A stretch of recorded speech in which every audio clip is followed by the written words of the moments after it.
Hello? um, my settings on OBS were a little weird for a second. Oh. Anyways. Wow. Okay, things are a little different. Things are a little different because my phone is on a different side of my desk than it usually is. My phone is on a completely different side. My monitor's over here, but my phone is over here because it's charging, because for some reason I didn't have the foresight to charge my damn phone before I started stream. Whoopsies! So. Also, you might notice that I'm moving in real time now, and there's no tiny delay. I never mentioned it before because it was gonna piss me off, but yay! There's no more delay. I'm moving in real time. I'm matching the lip flaps. Oh my god. Wow! I'm matching the lip flaps finally. I told you it was my equipment. It wasn't me. It wasn't me. I'm trying my best, and now I can actually put my best foot forward. Also, I know what I said about the night hair. I started stream a little later than I wanted to, so I decided, it's dark outside. I might as well just put the night hair on, especially because I kept the sunset hair on for the whole stream last time. I didn't even mean to. So, yippee! Night hair we go, I guess. If you couldn't tell, I'm extremely excited about having new equipment. I'm so happy. I'm so excited. So happy. Yippee! Oh, wait! Hold on. Wait. I didn't... Because I downloaded VTube Studio on this new device, I didn't, hold on. Wait. I didn't fix the emoji dropper. I didn't enable that.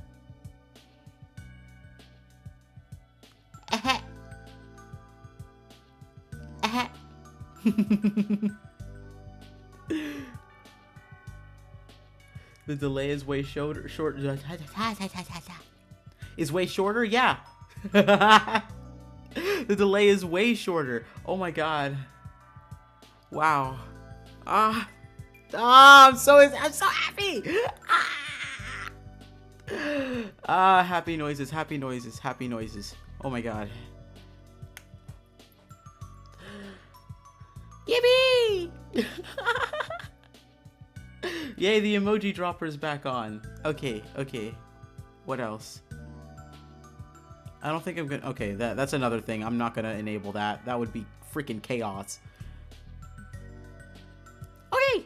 Yay! I'm so excited. Oh, hold on.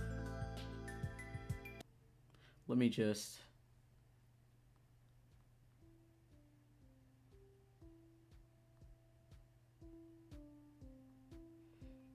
How's the BGM?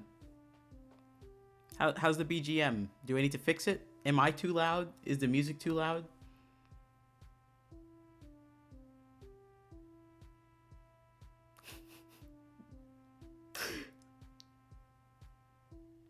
How's everything?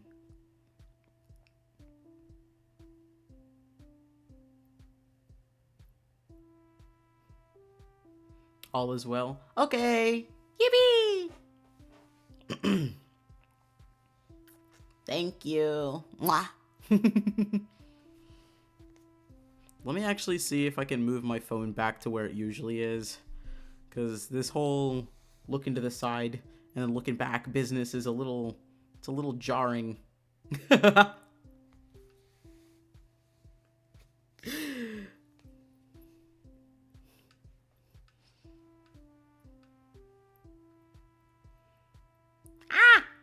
Okay. Okay. Let me see.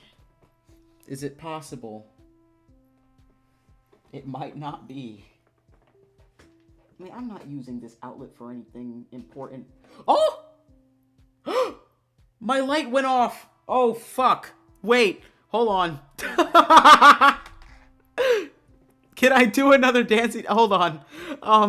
We're having technical difficulties. Remember when I just said that I'm not using that outlet for anything? Apparently I lied. Apparently I lied.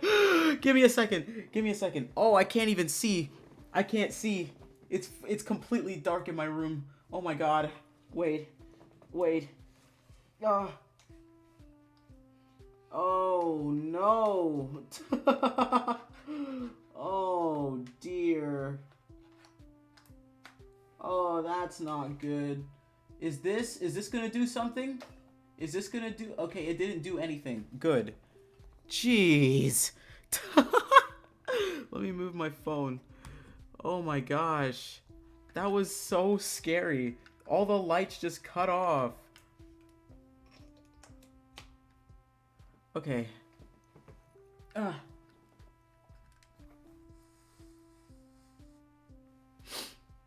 Okay. Hold on. I need to rearrange some things. I should have done this before stream. No.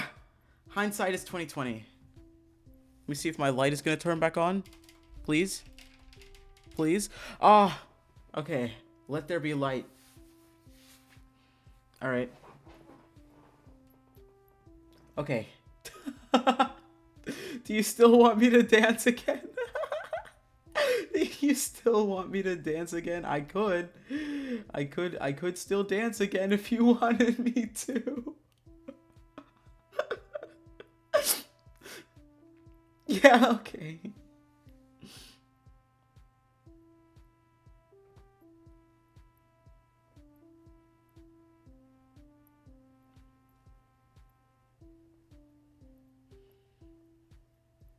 Is this what you wanted?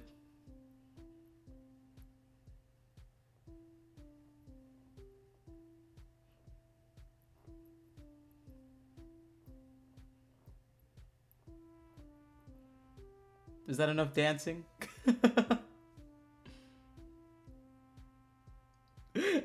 Clipped? Aw, thank you. Mwah. New reaction? Oh, don't make me blush.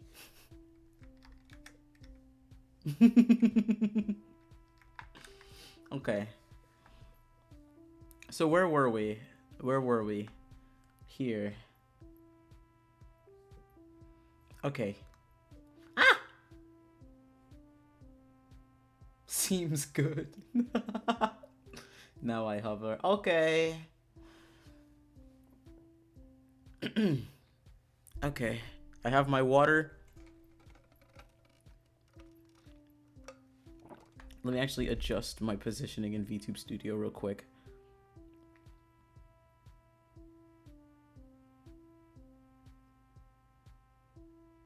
That should be fine. That should be all right.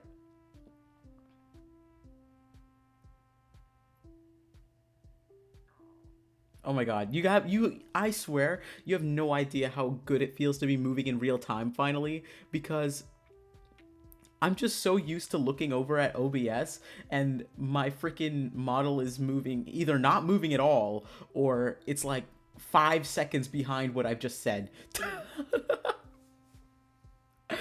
Oh, the delay was horrible. The delay was awful. And I'm so glad it's gone. I'm so happy it's gone. Oh my god. I was struggling. So bad. Okay. Larry.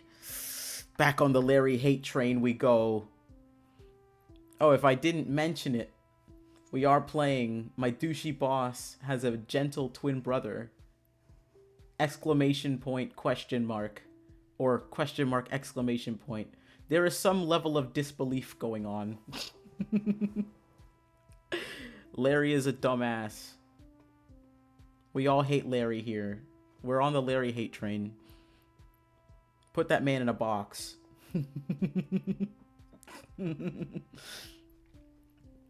Okay. We just finished chapter 2. I think we're on chapter 3 now. We finished the prologue, chapter 1 and chapter 2 last stream. I don't know how many chapters are in this game, but like I said, we're going to be doing this in about 3-hour intervals until we finish the game. So, if I feel like going over 3 hours, then I probably will, but 3 hours is my limit. I mean, my minimum, not my limit, my minimum. I'm trying to stream for 3 hours each stream. That sounds pretty good to me. And the time just flies freaking by. Like, I'd just be yapping, and the time just goes.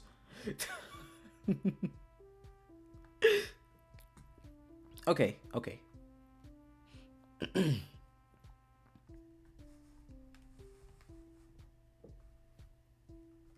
God, this damn positioning.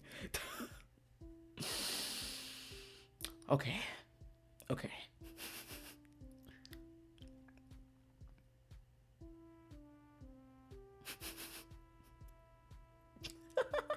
I'm sorry. I'm just freaking mesmerized with myself. Because I'm not used to moving this crisply. Okay. I'm not distracted anymore. I take a seat at my... Why am I moving like that? Oh, it's my glasses chain.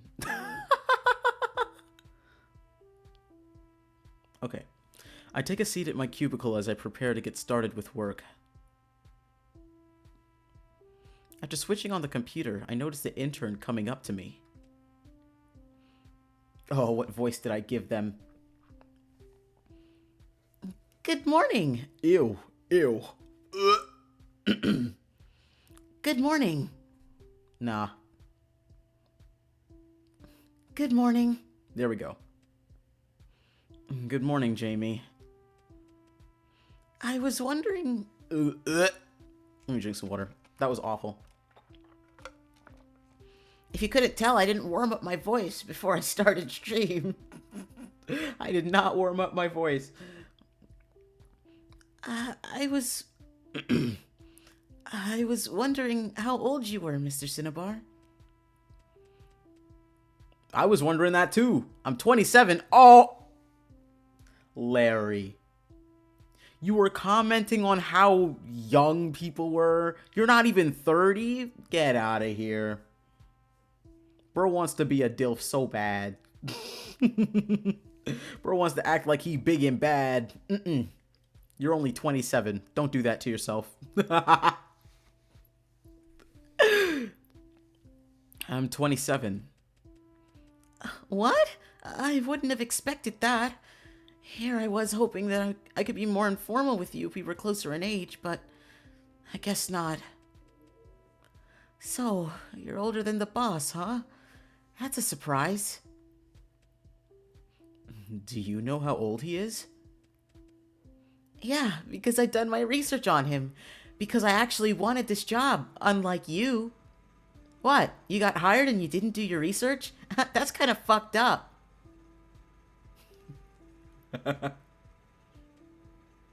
He's 24. A CEO who's hot and young is so rare. Mr. Zircon sure is a catch. But unlike him, I'm not so much of a catch. Are you fishing for compliments? I mean, I'm cute and young and all, but I'm not successful nor rich. I doubt the boss will even see me as a romantic option.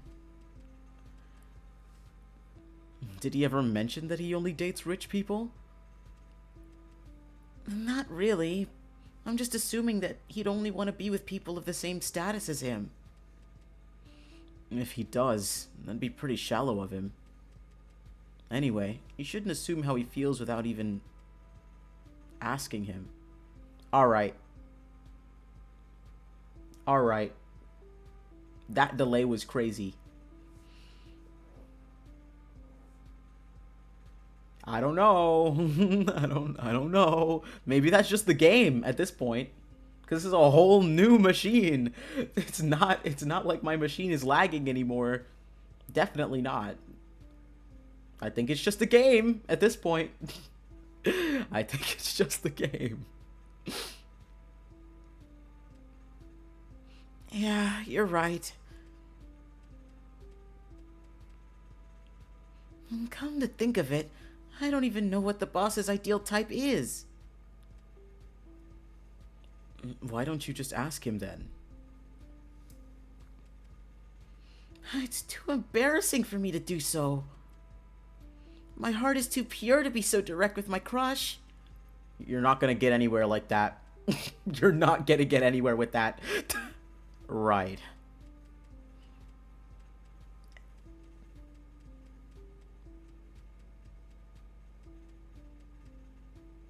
Oh my god. What's going on? Okay. Anyway, would you like for me to make a cup of coffee for you?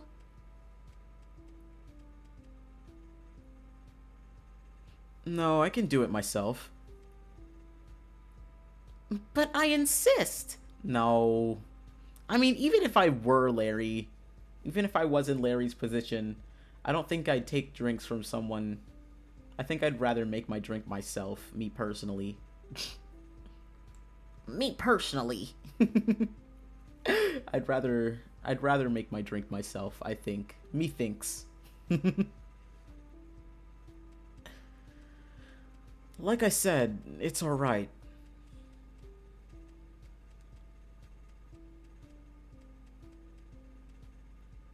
Y'all are seeing this, right? Like I said, it's alright.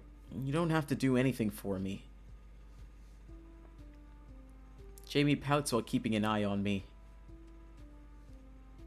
Did anyone ever tell you that you're conventionally attractive? Not as attractive as the boss, though.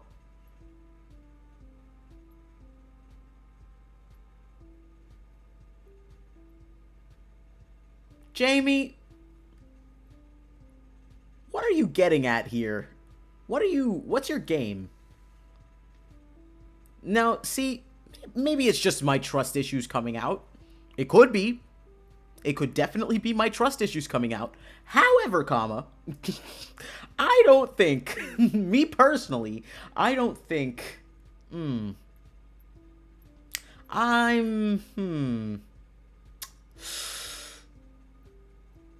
wouldn't trust Jamie. They were really bubbly at first, you know. They were very nice. They're just a little guy wearing a little pastel pink sweater. But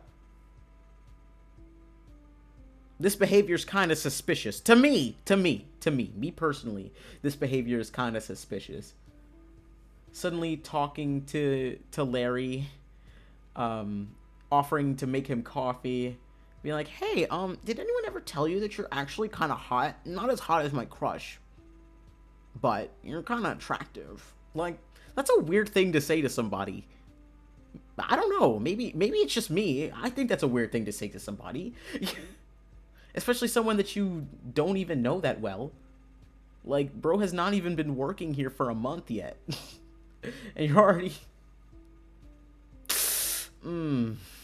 I don't know. I don't know. Okay. Thanks. What's with the random compliment, though? Exactly!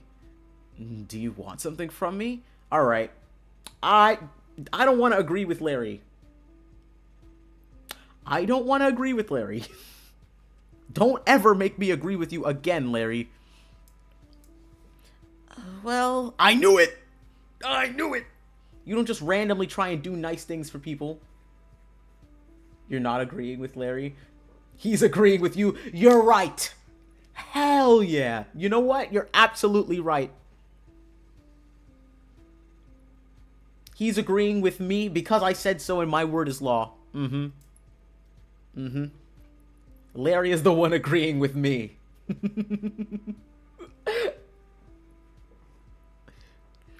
Well... Oh. Uh-huh. Yeah, I'm not doing that. You ask him yourself, fucking pussy. I'm sorry. I'm sorry. I didn't mean to start the Jamie hate train. I just don't like people that are just like, oh, you're so nice and we're friends, right? Can you do me a favor? Shut the fuck up. No, I'm not gonna do you a fucking favor. I don't care how hot you think I am. I don't care how nice you think I am. I don't care how long we've known each other. If you're gonna try and butter me up in order to ask me to do you a favor, I'm not doing that shit for you. Because that means you're asking me for something crazy. If you gotta butter me up before you ask me, absolutely not. You must be praying on my downfall or something. You gotta be praying on my downfall. Can you please ask Mr. Zircon what his ideal type is? Please do it in my stead since I'm too shy to ask. No. I want to know if I at least have a small chance with him. Then just ask him yourself.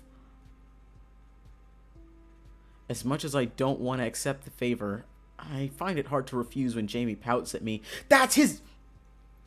Oh my god. That's their MO. That's their MO. I do want to mention, I'm not entirely sure what Jamie's gender is. I'm not going to assume anything. I don't know. Jamie is very androgynous, and we love that for them.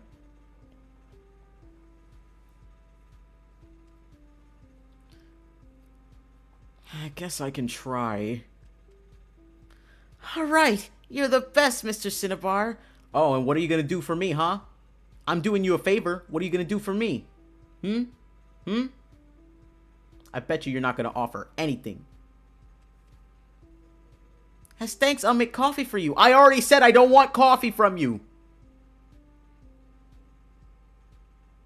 I don't want to owe nobody nothing.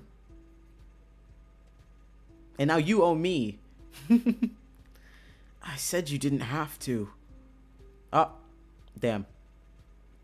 Bro's already gone. Bro's already gone. Without listening to what I have to say, the intern scurries to the break room. See, they keep saying... They no, because in the dialogue, they don't specify Jamie's gender either. There has been no instance where it, like, clarifies what their pronouns are, even. So I'm not crazy. I'm not crazy. I think Jamie's just non-binary.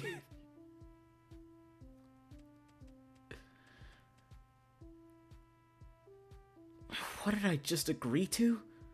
Wouldn't it be weird for a grown man like me to ask his boss about their ideal type? A sigh escapes from my lips as I turn to face my computer. I focus on work the whole morning.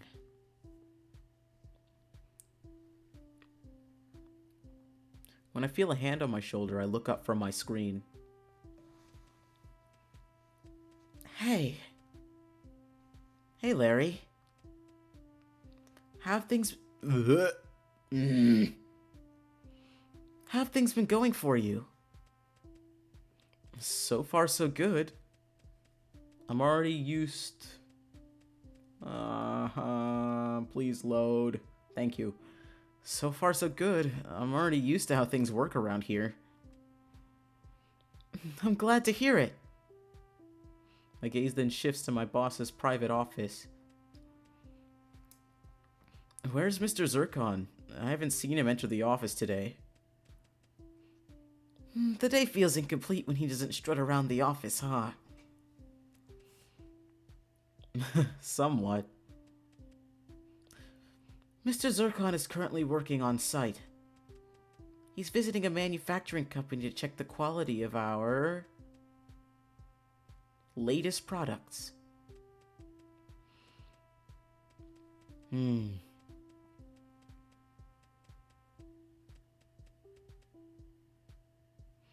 He could have just told the quality manager to do the job, but he prefers to go to the manufacturing company himself.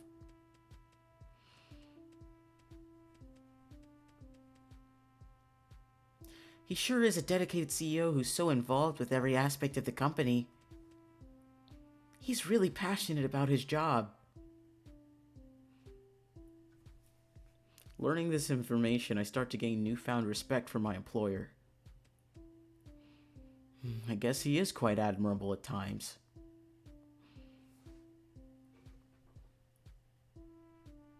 Oh my god, please. Okay.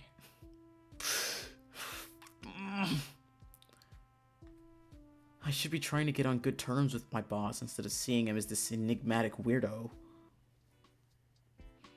Oh, wow. As we're talking about him, the man himself enters the office. I stand up from my chair before walking out of the cubicle to get his attention. Oh. That was a crazy faux pas. Oh my god. That was a crazy mistake on my part. Good morning, Mr. Zircon. Good morning. The boss flashes a smile at me. It seems as though you're beginning to feel more comfortable around me. I'm glad.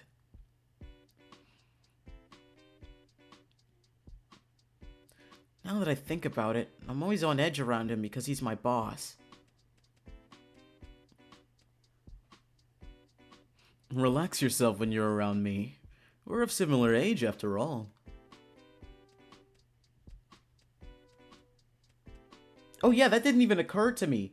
Like, bro was talking about, oh, he looks young. Motherfucker, it's 3 years. A 3-year age gap isn't gonna kill you. Talking about, oh, he looks young. Is he qualified to interview me? Bro is practically the same stage of life as you. And he's more successful than you. Boy failure Larry. Common Larry L. I'll keep that in mind. My boss proceeds to keenly gaze at me, with a stern expression on his face. Is something the matter? Your clothes. You're wearing the same plain clothes today as well. I'm not wearing the same shirt that I wore yesterday. I have a lot of the same white long sleeve shirts. Yeah, because you're a fucking boring person. That's not what I was worried about. It's just that your office attire is so plain. You're working for a fashion company now. You couldn't be asked to buy some new clothes? I'm just wearing what an average salaryman would wear. You're working at a fashion company. See, I swear to God, I've never played this game before. I swear I've never played this game before. I promised. I gotta stop doing that. I gotta stop doing that. You're allowed to dress up a little. Or do you perhaps have no sense of style? I knew it from the moment I looked at you. And your unforgettable face. I mean, your forgettable face. Fuck! Forget I said that. Fuck you, Larry! There, I saved it. Whew! Oh. Man, that was almost really bad. I almost complimented Larry. Oh, that would have been a disaster. Well, I'm in the marketing team and not the design team for a reason. Still, it's important for you to have a sense of style. The clothes make the man, after all. My employer eyes me up and down. With your haircut and your features, you actually have potential, as much as I hate to admit it. He proceeds to mumble to himself. Oh!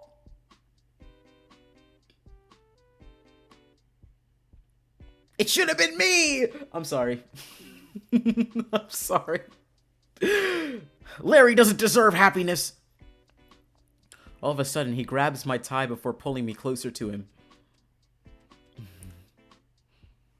You should loosen your tie a little and show off your neck and collarbone. It's a waste to cover them. It looks like you have nice pecs, so you should wear tighter shirts to complement your features, like me.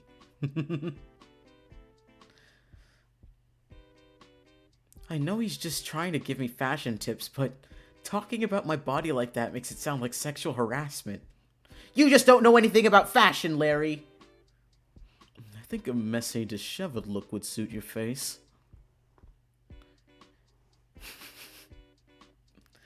Even though he's telling me all this advice, I find myself distracted due to how close our faces are. God, Larry! Have some fucking couth! You can't stop being a man-kisser for 1 second! God. Jesus. Bro's trying to help you out.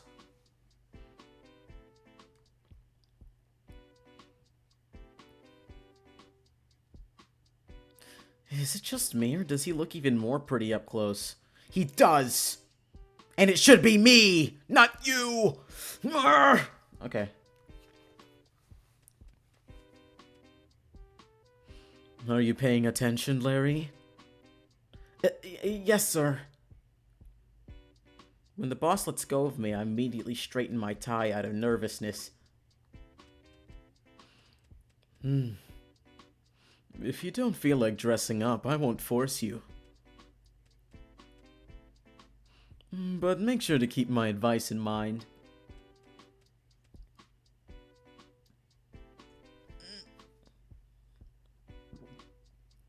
Oh, my throat just did a weird thing. That felt awful. Anyway. With my tips, I'm sure you can upgrade your sex... Alright. Gonna try that one over again. With my tips, I'm sure you can upgrade your sex appeal and get people fawning all over you. I'll keep that in mind. Larry doesn't deserve to get bitches!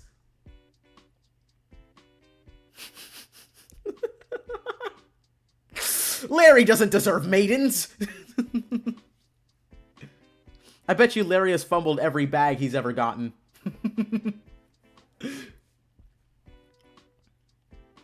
If he's even gotten a bag to begin with.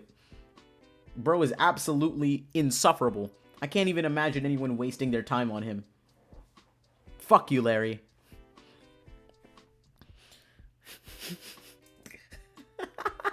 I'm being so mean to him. No, fuck. We hate Larry. We hate Larry. We hate Larry. As much as I don't like being a mean person, we hate Larry. We hate Larry. I try my best to shake away my nervousness. Then again, I think you're alright just the way you are. I'd rather you not draw too much attention to yourself so I don't have to look at that ugly mug of yours. Sometimes plain bread tastes good too. I'm not sure whether that's a compliment or an insult.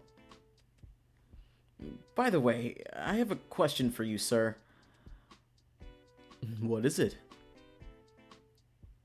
Oh, brother. Yeah, I'm not asking him that question for Jamie. I heard you have a twin brother. So what if I do? It shouldn't matter to you. Yeah, mind your business, Larry. Fuck. I'm sorry I asked. Wonder if bringing up his twin brother is a touchy subject for him.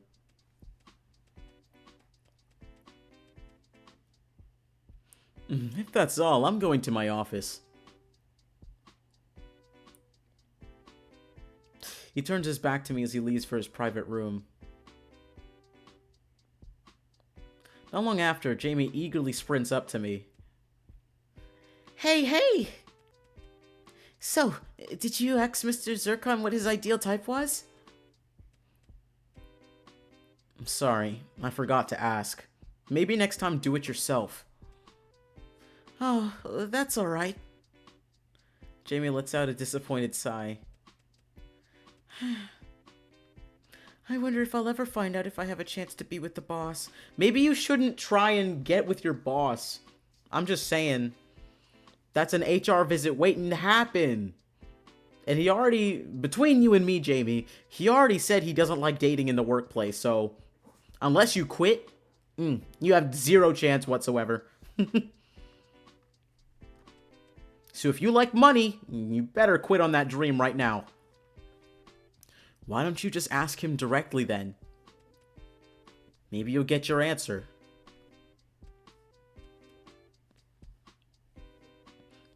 Maybe I should. But I'm shy. All of a sudden, the intern turns from nervous to determined. No, I shouldn't be shy. If I want answers, then I'll take the leap of faith. I have to be brave. I can do this. With a newfound confidence in his eyes. Oh! Alright. I mean, pronouns doesn't equal gender, so Jamie is still non-binary to me. I'm just saying. With a newfound confidence in his eyes, the intern scurries away. I wonder if encouraging Jamie was the right thing to do. No longer distracted, I continue to do my work. Knowing you, Larry, it probably was a bad idea. You could never seem to do anything right. So I doubt that was even the right decision to make. During lunch break, I head out of the office building. What should I eat today? From afar, I spot a familiar face. I can immediately tell that it's Vernon and not his twin brother. Judging by the lack of smugness on his face. It's actually easy to tell the twins apart now that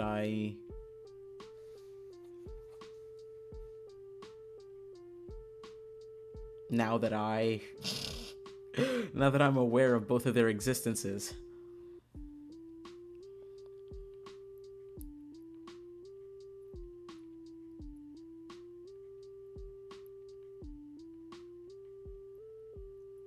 I'm sorry, this BGM is kind of bumping. When Vernon notices me, he waves his hand before coming up to me. Looks like we meet again. Where are you headed to? The cafe that we went to the other day. I really need a cup of hot coffee to relax my mind right now. Even though Vernon's smiling, it's obvious that something is bothering him. For some reason, I feel like I shouldn't leave him alone. May I accompany you today as well? You may. In fact, I'd love to have your company. I order a drink and a meal while my companion...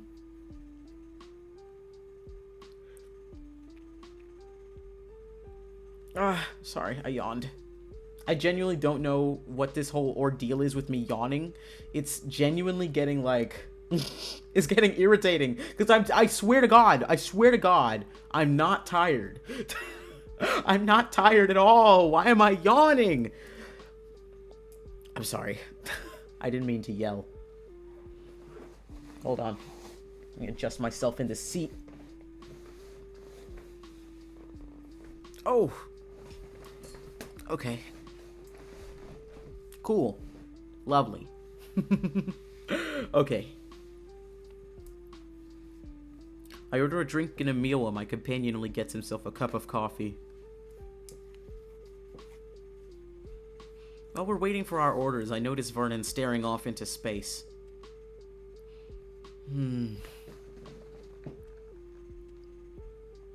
Is something bothering you?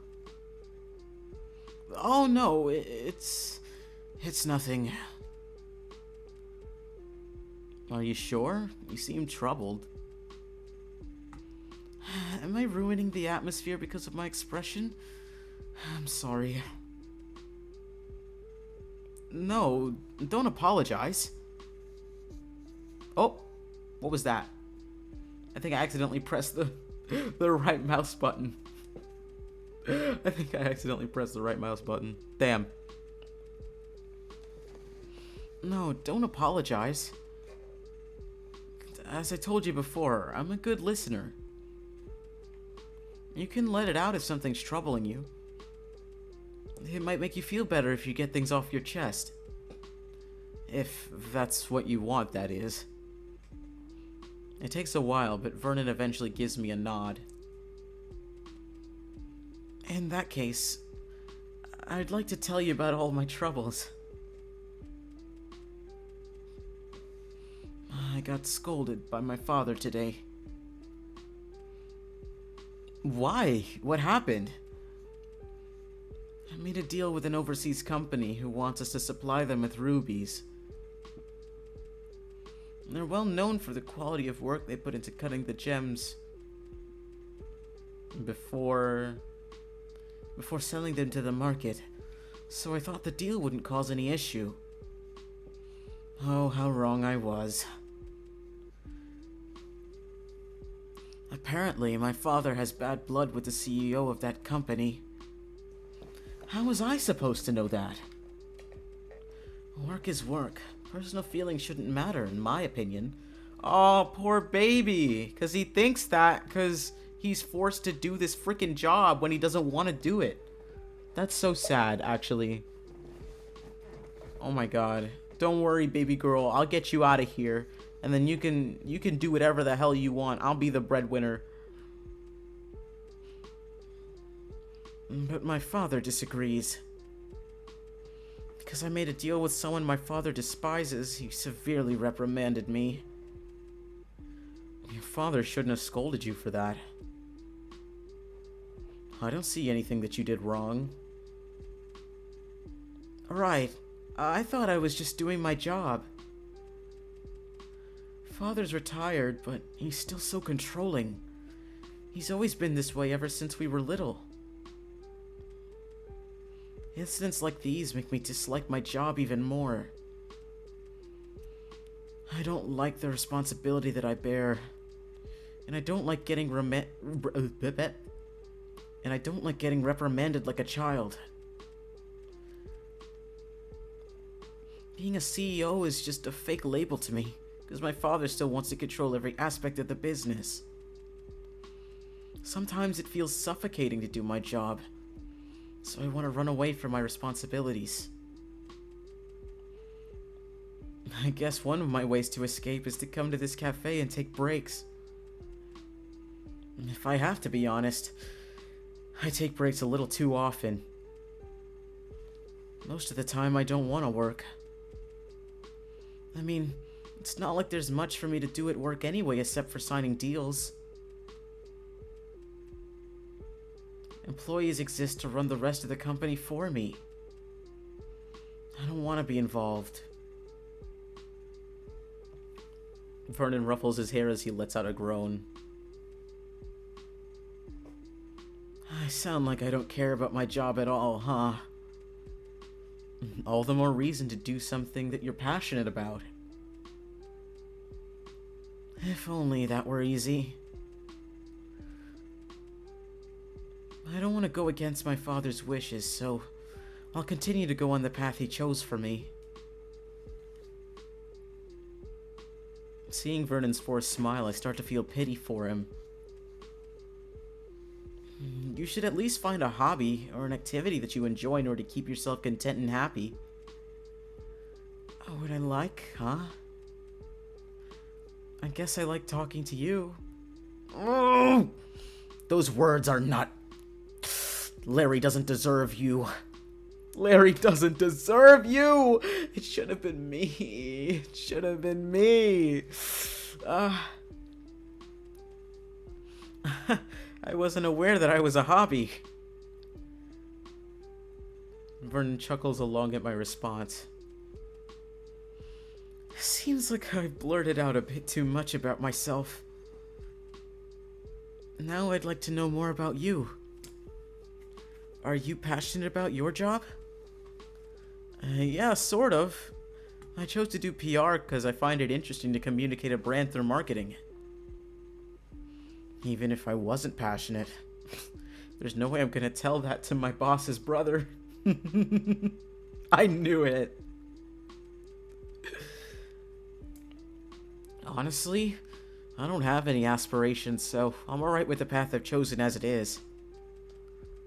The only goal I have is that I'd like to settle down with someone who I care about one day.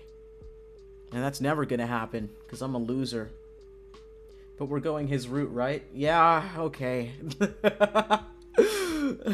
Okay.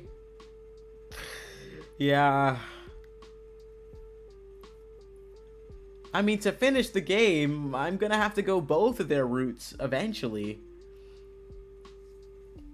But I am more interested in Vernon's story than Vincent's. I really want to know what he likes to do for fun and what his, like, ideal dream career would be.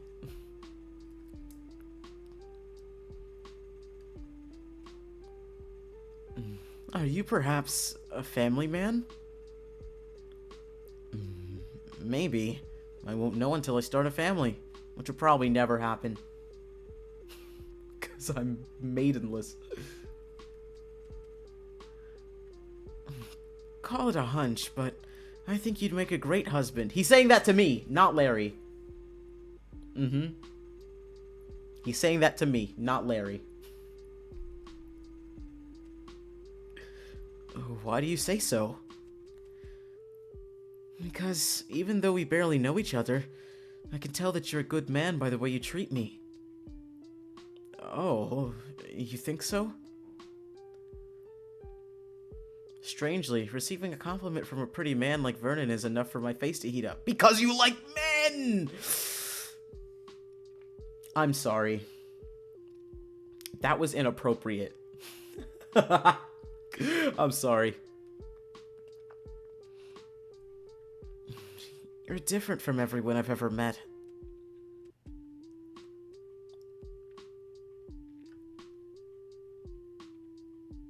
Ooh, I just had to suppress a yawn, something fierce.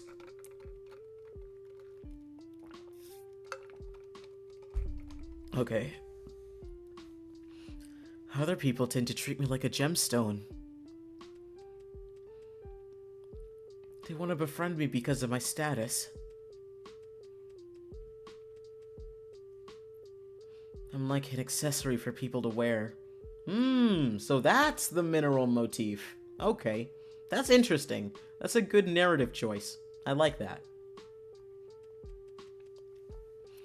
Sometimes when a person's friendly with me, I can sense that they have a motive. I guess it's hard for people like you to make genuine connections and friends, since you always have to be cautious. Yeah, but I believe there are exceptions. Like you, for example. I don't sense an ulterior motive from you. Probably because you have no real motivations in life.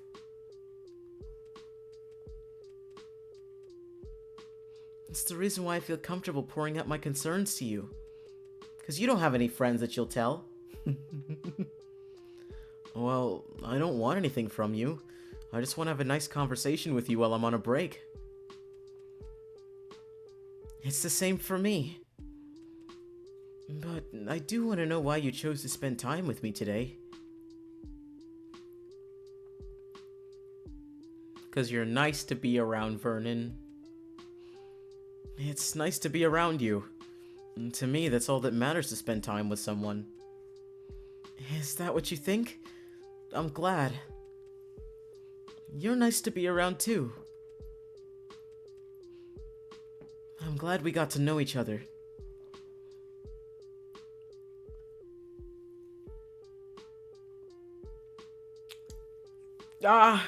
Sorry, I was yawning.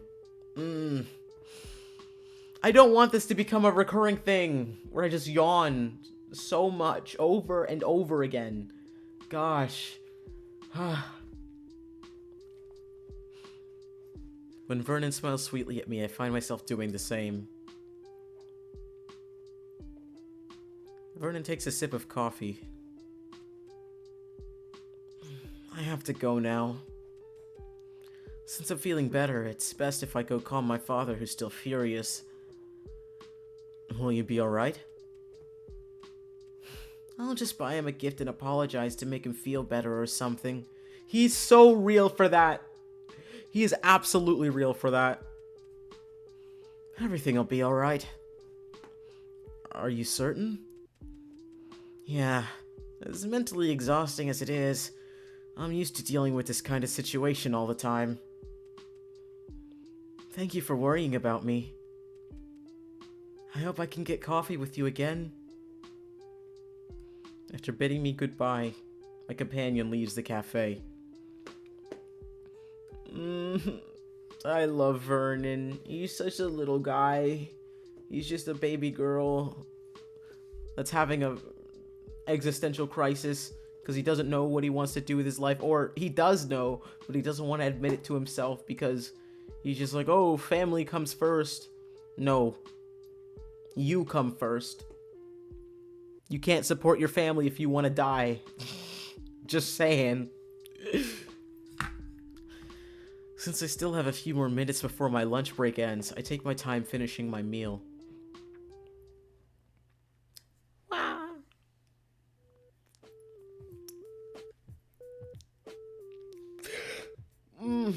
Okay. I'm gonna save.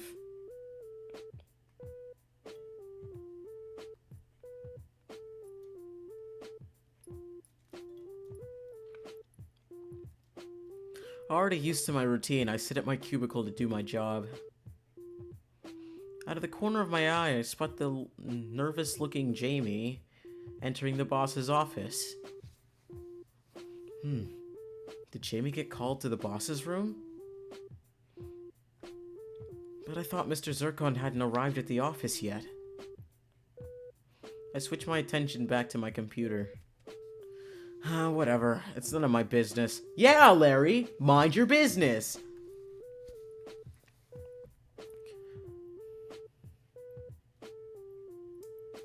No longer distracted, I continue on with work. When I notice Mr. Zircon entering the room, I stand up from my seat. Since I want to be on good terms with him, it won't hurt to greet him every day. Good morning, sir. Good morning. After the short greeting, I sit back down in my seat and my boss proceeds to walk into his private office. As I'm about to return my focus to my work, I hear a loud laugh erupting from the boss's room. He sounds amused. A few seconds later,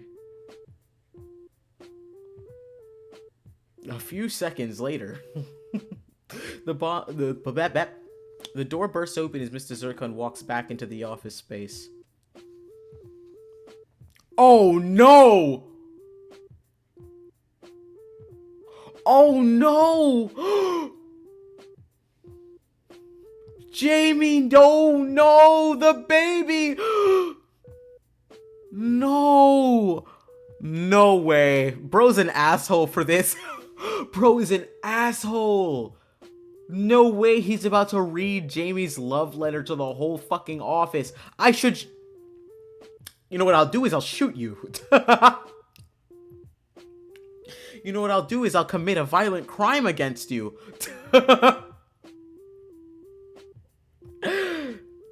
Okay, Jamie might be a tiny bit manipulative, but he's not a bad person.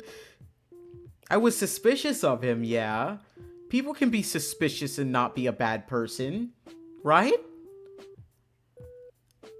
This is actually so out of pocket if he is about to read Jamie's love letter to the whole office. That's horrible. That's horrible. That's awful.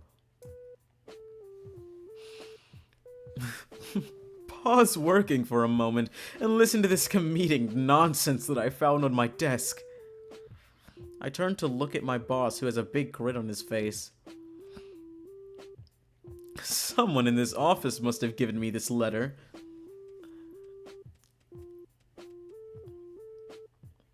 I'll read it out to you all. Or maybe don't, and don't be an asshole. Oh, no! You know what? I'm gonna make Larry take the blame for it. I have a feeling that's an option that I'm gonna have.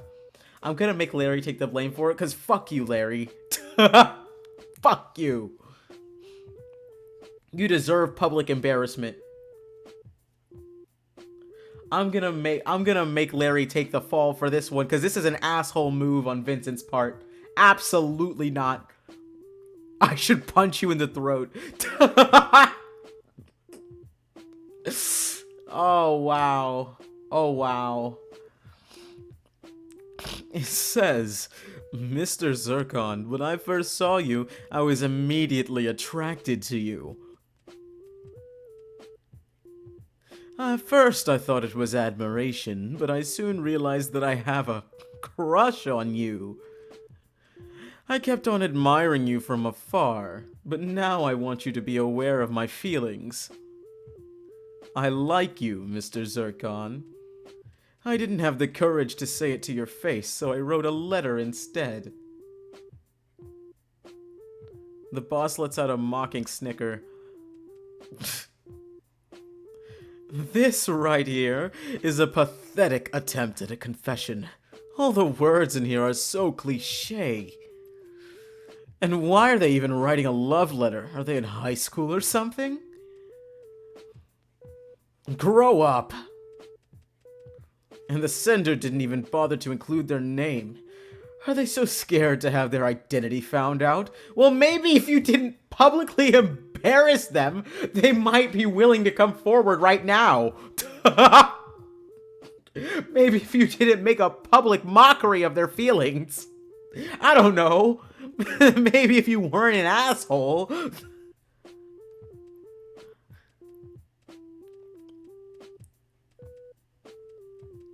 Wow.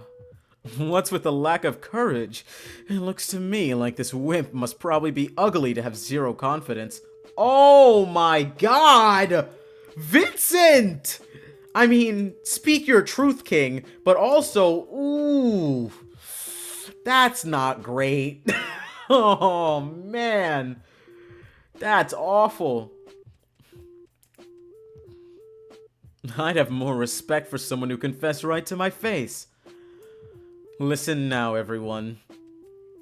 I'd better not see another childish love letter directed to me. Do your jobs instead of fantasizing about your boss.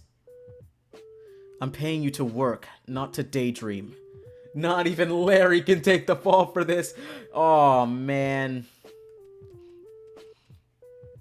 Quit fantasizing and be more professional. I dislike relationships within the office, so I'd never date an employee anyway. If you have feelings for me, get rid of them. Make sure you all keep that in mind.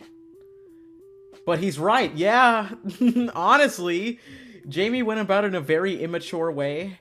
I can't blame him for it, though, because he is kind of young. But also, Larry did say, hey, maybe just go tell him to his face. Have an actual conversation with him like a normal person. And bro decided, I'm gonna write a letter. This is your own fault at this point. I feel bad for the baby, but kind of did it to himself, honestly. I don't think I'm gonna have the option to let Larry take the fall for this, so... Oh, or maybe Vincent's gonna, like, approach Larry after, just like, it was you, wasn't it, you fucking sick, sad son of a bitch? I know it was you.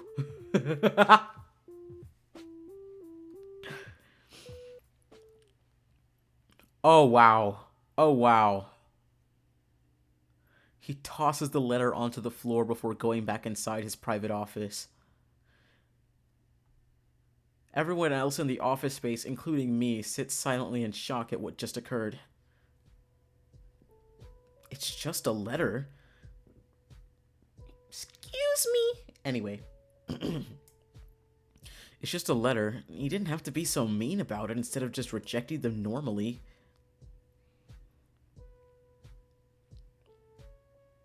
I feel sorry for whoever wrote that letter. You can't be this fucking dense! You know what? I wish Larry had the opportunity to take the fall for it now. Because bro's an actual idiot. Just then I noticed Jamie, who seems to be stricken with misery. Don't tell me. I walk over to the intern in hopes of providing some comfort. Are you feeling alright? Yeah. For you to ask me that, I guess you realize that I was the one who wrote that letter, huh? Without saying a word, I slowly nod. I knew I'd be rejected, but I didn't think Mr. Zircon would mock me in front of everyone. Good thing I didn't attach my name to that letter. I'm sorry. Why are you apologizing? I feel like I'm partly to blame for encouraging you to tell him your feelings. No, it's not your fault that I got rejected. I would have confessed to Mr. Zircon eventually anyway. It sucks now that I know that I have no chance of him ever liking me back. But the boss is right. I should stop having childish fantasies about him. I'll get over the rejection with time. Maybe this is a good outcome, because I needed that harsh reality check. If you say so.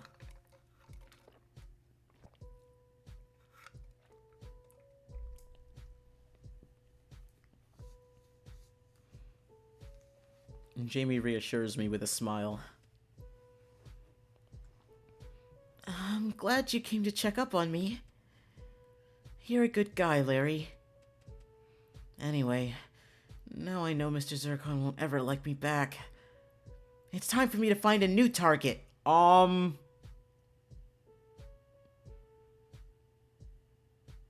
Target? I don't like that. My feelings about Jamie are flip-flopping. I don't... What happened to stopping having childish fantasies, Jamie? What do you mean find a new target? What are you talking about? Man, Now determined, all the sadness that the intern once bore disappeared. That was a quick shift in mood. At least Jamie's feeling better. You're so kind to me, Mr. Cinnabar. I wish I had a crush on you instead of the boss. Alright. Alright, Jamie. Alright, Jamie. Too bad you aren't my type. Your features are too masculine for my taste. I'm more interested in pretty men. Speak your truth, but also... Jamie's kind of giving me weirdo vibes. I don't know. Maybe I just don't like anyone in this game except for Vernon. Maybe I've just made up my mind already. Is that so? I'm not sure how I should feel about someone telling me that I'm not their type straight to my face. But I guess I can relate since I like to look at pretty men too. At least you're honest with yourself. After talking to Jamie for a bit, I go back to my cubicle. A while later, Mr. Zircon emerges out of the office. Out of his office yet again. This time, instead of a mocking smile, he has a stern look on his face. Diane, come over here for a bit. Immediately. This isn't so immediate. Okay. Immediately, the general manager goes to stand beside the man. Yes, sir?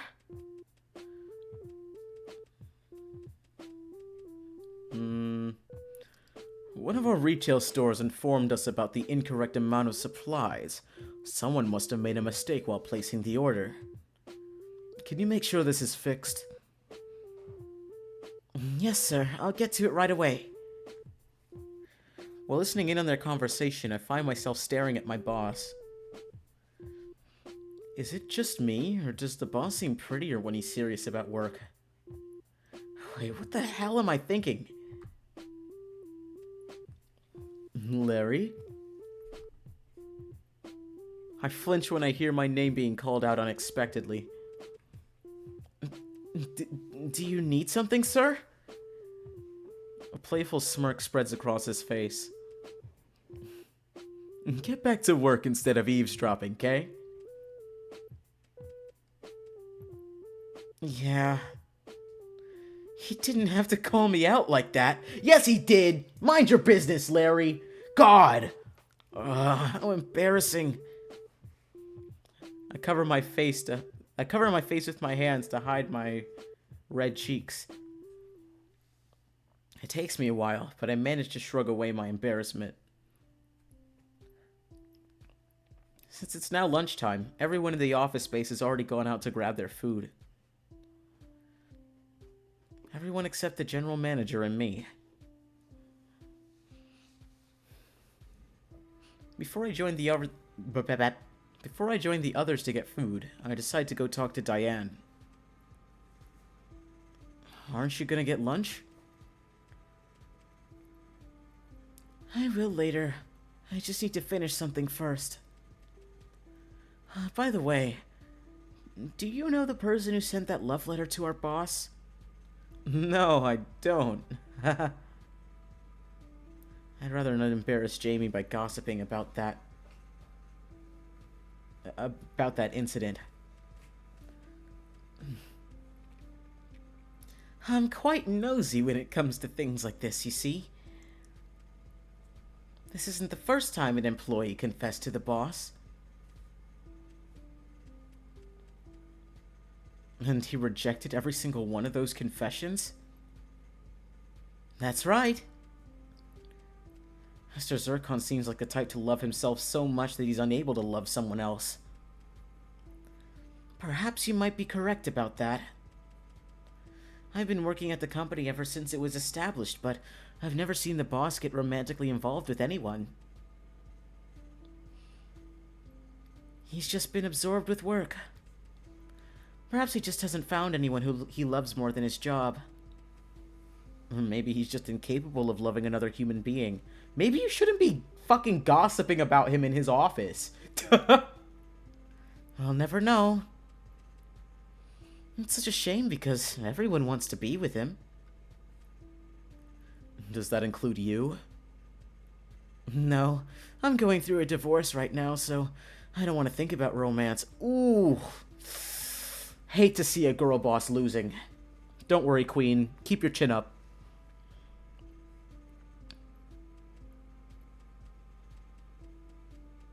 Oh, I think I scrolled up on the freaking wheel of my mouse.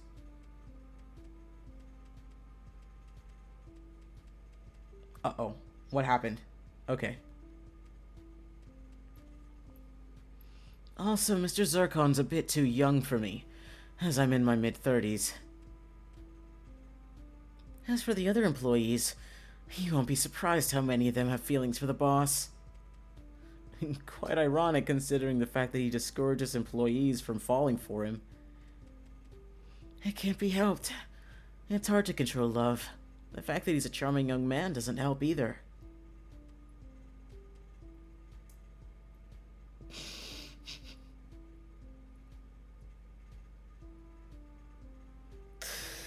Anyway, you better get going now. I'm not gonna get any work done if I keep talking to you. Oh, right. My bad. I'll talk to you later. I give Diane a nod before leaving the office space. As I'm leaving the building, I notice Vernon in the hallway. Something's in my eye.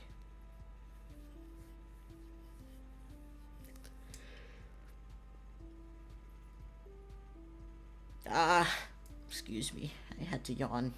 Let me drink some more water.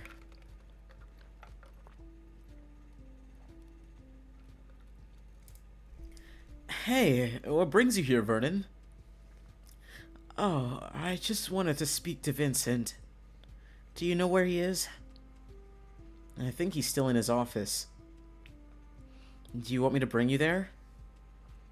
It's fine. He's probably busy. I'll just wait out here.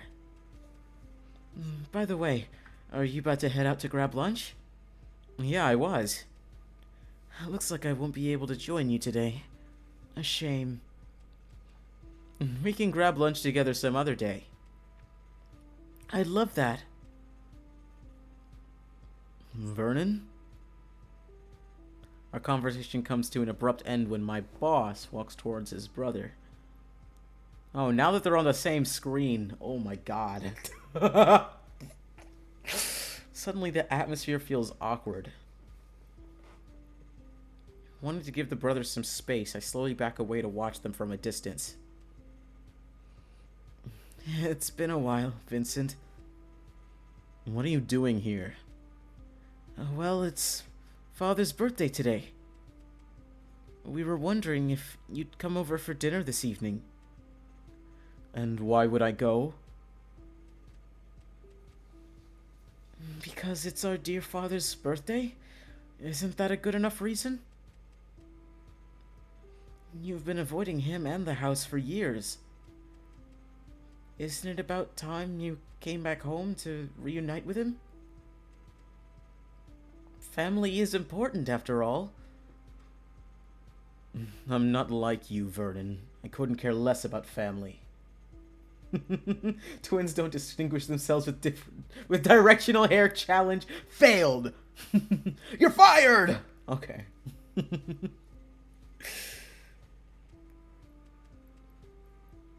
Don't say that. Father misses you. I'm sure you miss him too. And why would I miss the man who abandoned me? What do you want me to do? Suck up to that geezer? I'm aware Father treated you horribly, but he wants to rekindle with you now. I still won't see him no matter what you say. When then will you at least come home for my sake? No. No, I won't. Damn. Oh my god. That's crazy. Oh, wow. It's like, won't you come back home for me? Your dear brother who you love, right? No. Fuck yourself. That's not funny. That's not funny. But the way he said it, that was so blunt. I mean, speak your truth, King, but ooh. Vincent, I think you need therapy. I think you both need therapy, actually. Without sparing another glance at his brother, my boss leaves to go back to his personal office. Vincent. Watching the whole situation unfold before me, I feel like I should do something. Oh. We have a choice. I'm gonna stay with Vernon. Fuck Vincent. Seeing Vernon dejected, I approached the man in an attempt to console him. Hey. Oh, Larry.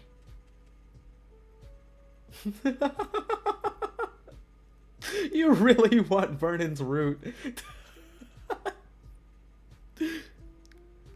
I'm sorry that you saw my brother and me causing a scene. No, I'm sorry for overhearing the conversation. I seem to have a problem with minding my business. It's fine. Vernon lets out a sigh. Do you want to talk about it? I'd like that. As you heard earlier, Vincent's refused to come home and see our father for years. It's because he holds some petty grudge against our father. Vincent sure is selfish. Father wants to see him again after all this time, yet he's still so stubborn. I mean, I don't know, Vernon. Trauma doesn't go away that easily. Even if he has changed, that doesn't erase what he did to him already. And that doesn't, heal the scars that he already has. Bro probably wants to stay away for his mental health, and, that's good on him. But you can't force him to do anything, and you can't call him stubborn because he's looking out for himself. Selfish, sure. Stubborn, not really. He's refused every single one of Father's invites. For once, he should try to be a good son and meet up with the man who raised us. Why is he so selfish and only doing whatever he wants without considering how others feel? Probably because no one has ever considered how he feels. Maybe. I'm just making a hunch. I have an inkling. Maybe because I've seen a similar situation to this before. I think Vernon is projecting. Yeah. I think Vernon has some feelings that he's bottled up, and he's throwing them at his brother. Bro just wants to see him and ain't even about the dad like that. True! Very true. And also, he just needs therapy because he hates his life right now. And he's just like, I sacrificed my hopes and dreams to be with our father, even though he doesn't treat me well and he yells at me all the time. So why can't you just come to this one family dinner? Something like that.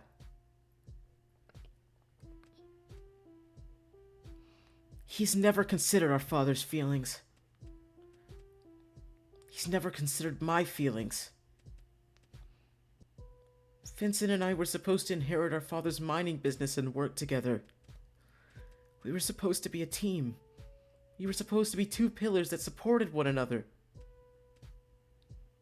But he left me. Oh. Poor baby.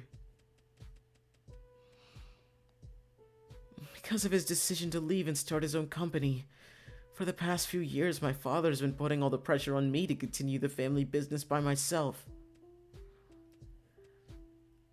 Father became even more controlling over me as he feared that I'd stray away as well. Every small mistake would warrant punishment from him.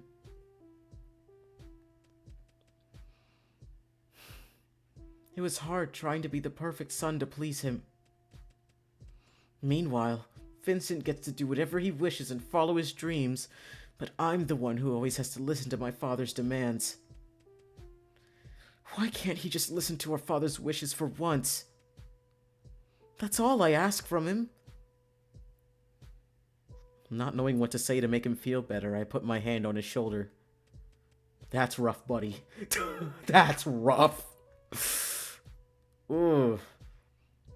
Thank you for listening to my rant, as always. It's the least I can do. I'm here for you, so you can continue pouring out your thoughts. Vernon nods slowly. I've never complained about how I feel to Vincent. All the pressure from my father to run the family business. He doesn't know anything. And I don't want to tell him. He seems passionate about running his business, so I should be happy for him. I am happy for him. But sometimes this jealousy seeps through me. I'm envious of his life. I want to do whatever I want as well, but I can't. One son already went astray, and I'm the only one left. I can't disappoint Father as well. Oh. Tell him to ignore his father's feelings. Tell him that you acknowledge his efforts. Tell him to consider Vincent's feelings. That last option, I mean, if I ever wanted, like, a reconciliation ending, I should probably choose that one. I acknowledge your efforts. You're working really hard, baby girl. You've endured a lot, Vernon. I can't imagine the amount of pressure your father's put onto you alone. It must be a lot. It is. You're the only one who's ever acknowledged how I feel. It's been hard handling this pressure alone. But after talking to you, I feel like some of my burden's been lifted. It's nice to let out all the complaints that have been pent up inside me. I needed it. Whenever you want to share how you feel.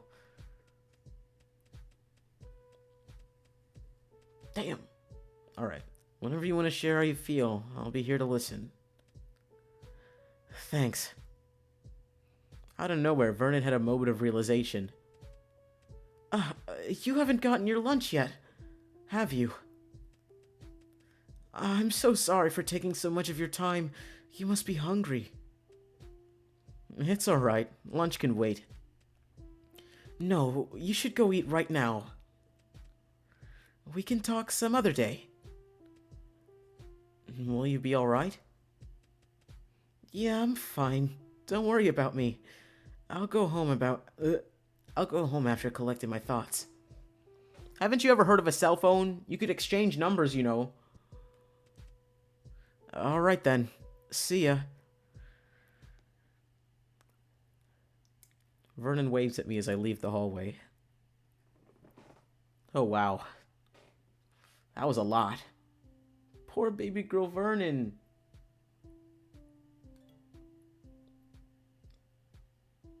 Bro just wants a break, honestly. He just wants a break and for his family to act like family. He wants his dad to stop yelling at him, and he wants his brother to be like, yeah, I acknowledge that I left you. Sorry about that, man. But he also doesn't want to, like, give him another thing to worry about because he knows that running your own business is hard. Bro needs a therapist. I spend the morning writing a press release for the company's new product lineup. After finishing it... Oh my god. Please, just load. After finishing it, I submit the draft to my boss since he likes to personally check everything. I stretch my arms, happy to be done with my first task of the day.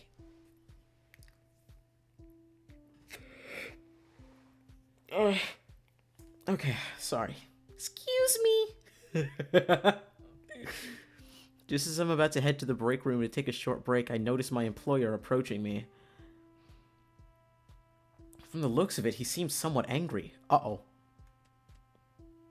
Larry, come into my office. Confused as to why he would call me to speak in private, my brow raises. Nevertheless, I follow the order and head into his office with him. The whole time, Mr. Zircon maintains a stern expression on his face. In the recent press release draft, one of the new products has the wrong description. It should be 100% cotton, not polyester. Oh, I'm sorry, I must have missed that. I'll fix it right away.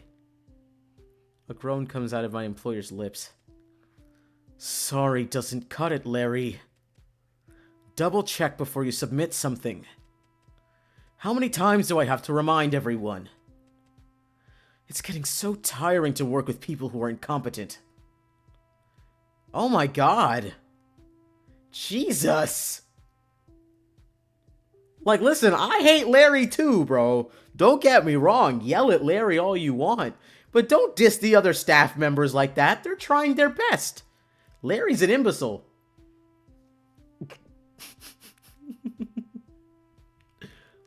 My immediate reaction to getting reprimanded is lowering my head. Why is he calling me incompetent over a small mistake? He didn't have to get so angry about a draft. I haven't even posted the press release to the public yet, so why is he so upset? Since he's my boss, I keep my lips shut as he continues to scold me. You have years of experience in public relations. I expected better from you. Or was your experience just a fluke? We all make mistakes sometimes. I don't want to hear any excuses. If you want to keep your job, you'd better not make another mistake. You're dismissed. Yes, sir. Jesus, man! Oh my god! That was violent! That made me feel some type of way. Don't fucking talk to me like that! Don't take out your private matters on me! Bitch, I don't get paid enough! With my head hanging low, I leave the boss's private office. Damn. Being reprimanded is a terrible feeling. It's not as if it's new to me, since I've gotten scolded by a past superior, but it's not something I can get used to. Even though I lost all my motivation to continue working for the day, I still have to. Why is Mr. Zircon being so mean? The general manager approaches me with a concerned look on her face. Are you alright?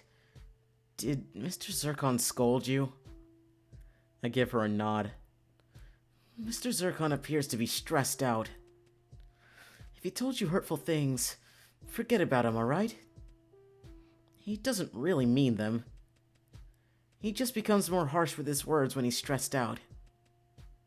Ever since yesterday, the boss seems out of it. I wonder if something troubling happened. Oh, I wonder if something's troubling him. Even if it is, why would he take his anger out on me? You're an easy target, Larry. I just made one small mistake in a mock-up that can easily be fixed. He didn't have to yell at me over it. Diane pats my shoulder in an attempt to comfort me.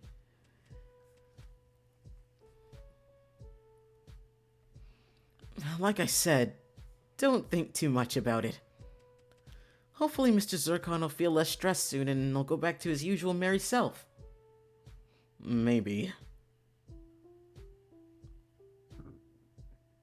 Excuse me. Let me drink some more water.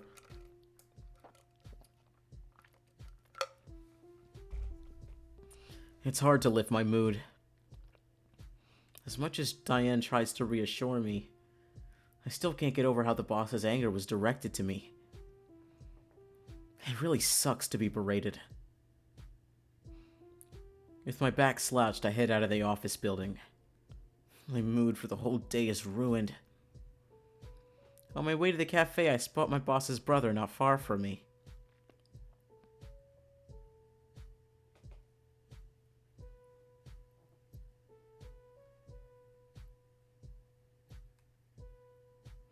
He sends me a warm smile as soon as he sees me. Hey, are you about to get lunch? Let's go together. Sure. It's a strange feeling seeing Verdant's friendliness when his twin brother just scolded me earlier. Once inside the cafe, we place our orders before taking a seat. At this point, meeting up with Vernon is beginning to feel like a normal routine. I find myself staring off into space as I await my order. Are you alright, Larry? You seem out of it today. Well...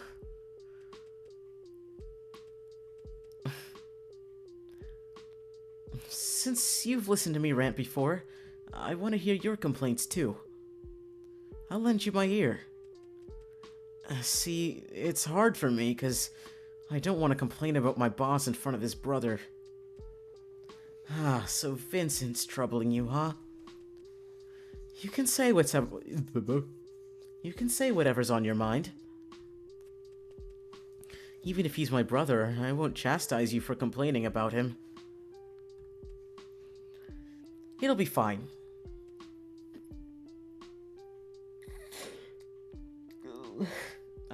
Excuse me. So feel free to tell me what he did to you. Oh my god.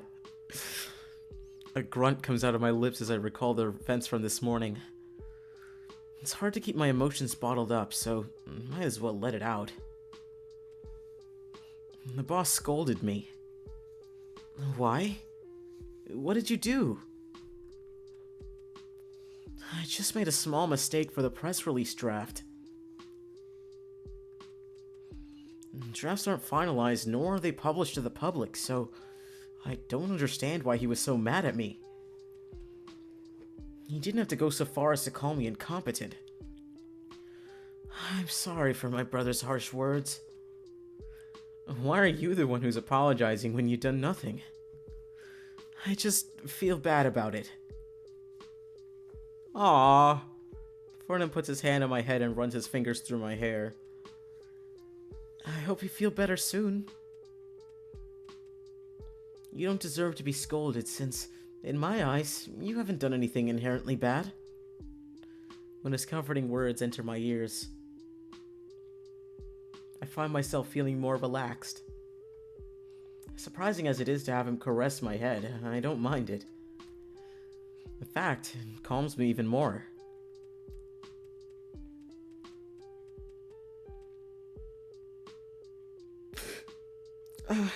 Excuse me. Oh my god. I hate yawning. I hate yawning. Don't let yourself be affected by Vincent's anger, alright? Okay. My companion ruffles my hair one last time before taking his hand away. Vincent doesn't hold back, does he? I get how you feel. Sometimes his words are very hurtful. When we were young, he used to compare me to a dog all the time, because I'm always listening to our father's orders. Oh my god! That's terrible! That's horrible! That's actually awful! What? Oh my god!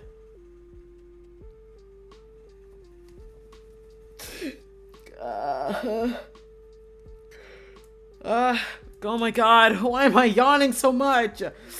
I'm gonna lose my mind. Why am I yawning so much? I don't know.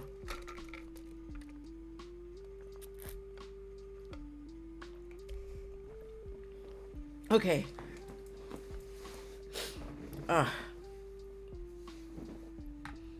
He really has no filter. But, you know, I don't think his words have any ill intentions. If he insults you, he probably doesn't mean it.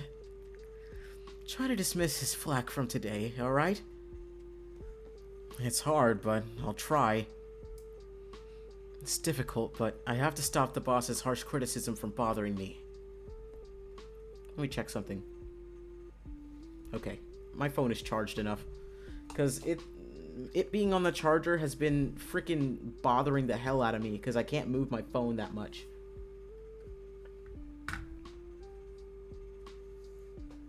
Okay. You're a lot more mature for someone who's younger than me.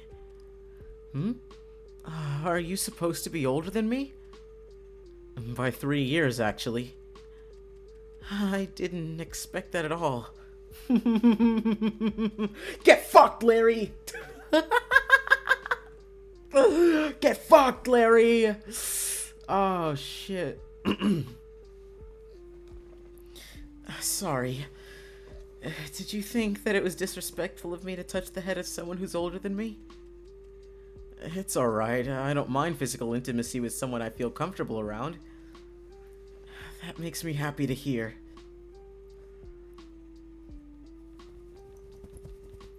I'm gonna lose it. Why am I yawning so much? But to beat the fucking yawn out of my body. Okay. Maybe I should stretch. Hold on. Let me stretch real quick. Let me stretch. Remember, take time and stretch if you've been sitting down for too long, kids. Okay.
Okay, I'm back from my stretchy break. That was a good stretch. That felt really good, actually. I cannot stress this enough. Make sure you stretch when you've been sitting down for too long. Even if you don't feel like you need to stretch. Oh my god. I needed to stretch. I needed to stretch so bad. Okay. Whenever I see the warmth in Vernon's face, it always reminds me of how he's completely different from my boss. I can't help but wonder what it would be like if the boss is this nice to me too.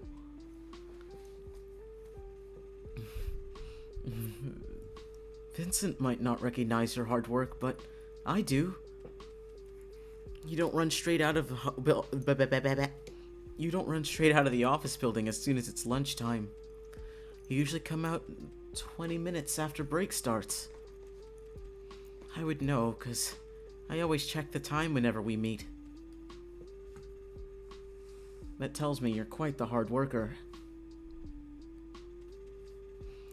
I wouldn't call myself hardworking. I was just trying to finish my task before having lunch. But thank you for your kind words. It feels nice to be appreciated.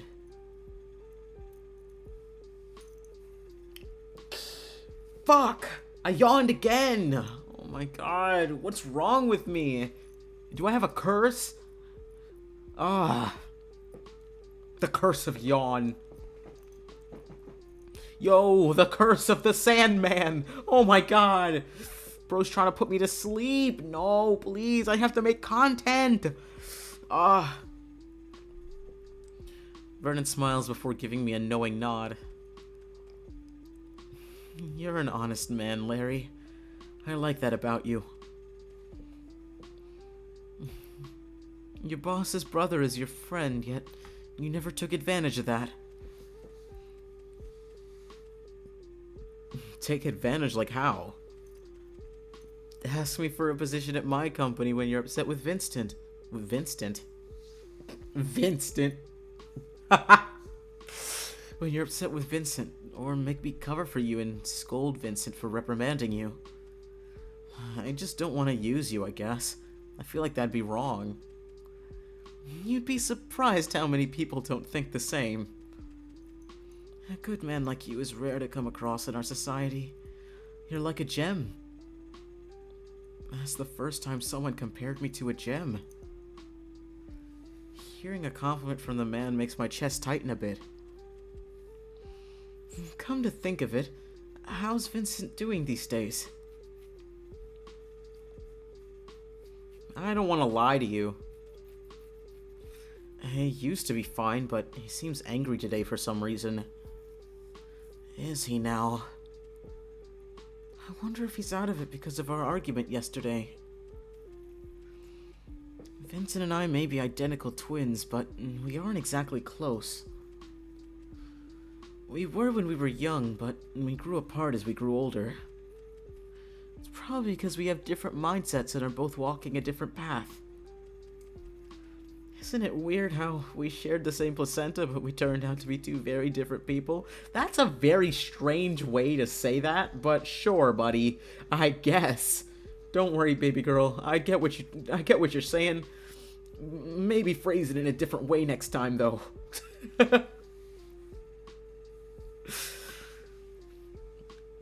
Vernon lets out a soft chuckle. We used to be inseparable back then. Together we used to plan and pull pranks on our classmates. Ow, my ankle. That's what I get for perching on my chair like a creature. Maybe I should sit normally for once. Ah, my ankle.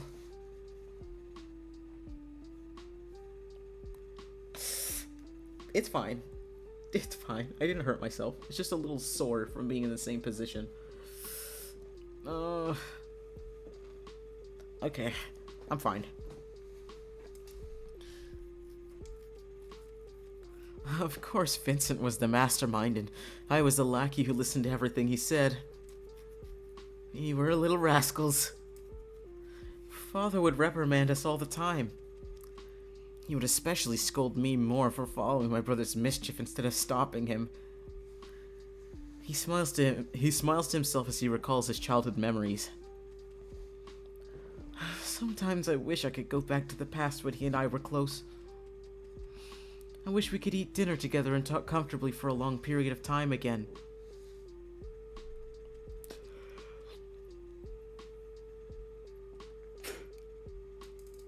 Oh my god. Stop yawning. I'm gonna lose my mind. I promise you I'm not tired. I know I fucking sound like a broken record. Why am I yawning so much? You know what? I'm gonna Google this right now. Why am I yawning when I'm not tired?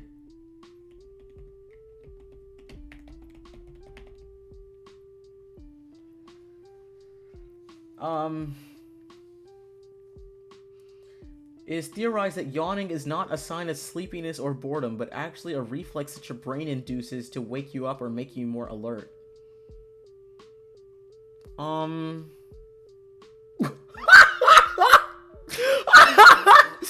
Anxiety and depression can lead to yawning excessively. Okay. Ooh, you know what? That's it. I've had enough.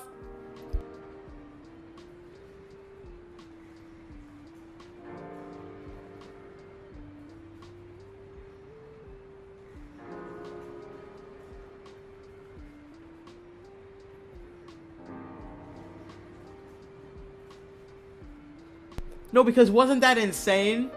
That's fucking crazy. Anxiety and depression can lead to yawning. Shut the fuck up, Google. Fucking BaptistHealth.com. Shut the fuck up. What do you know about me?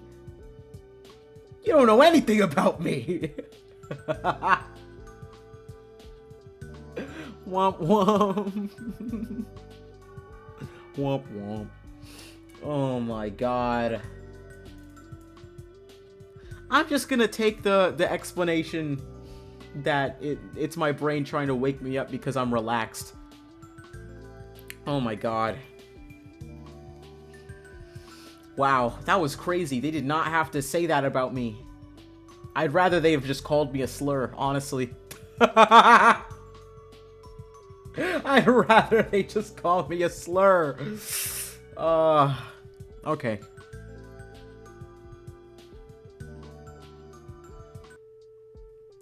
Oh, wow.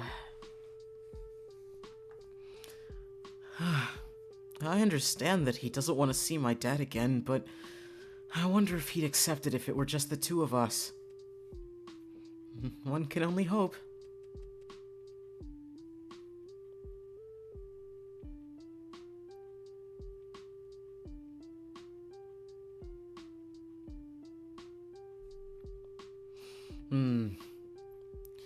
At the end of the day, he's my precious brother, and I want to reconnect with him.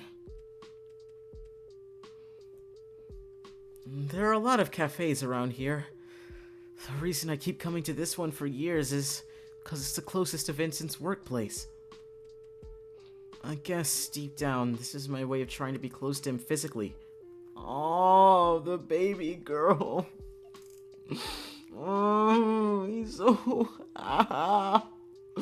Oh, he just wants to be close with his brother again.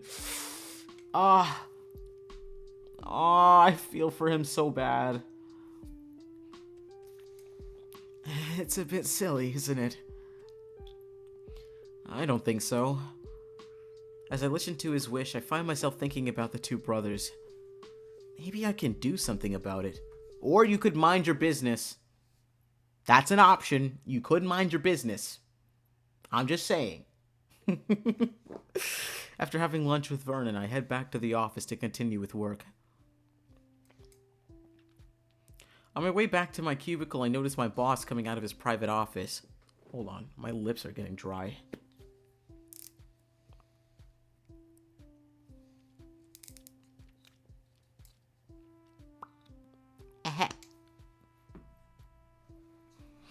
Okay. Did I read this already? I don't remember. On the way back to on the way to my cubicle, I noticed my boss coming out of his private office.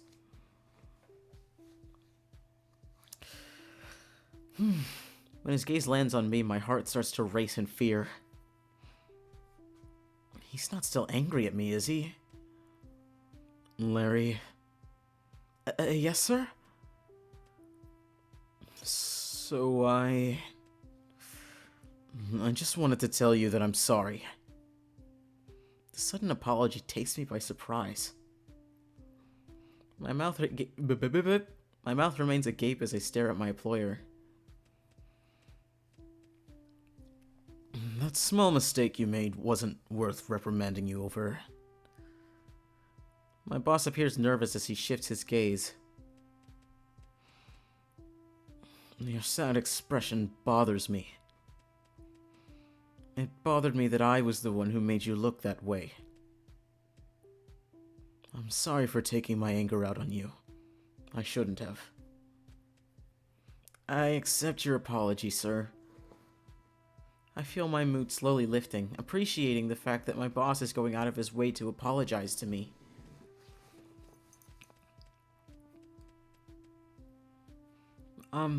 If I may ask, are you feeling stressed? Yes. I know stress isn't a good reason to take my anger out on my employees, though. It's my fault for being unable to control myself. What's stressing you, sir? Maybe it's something I can help with.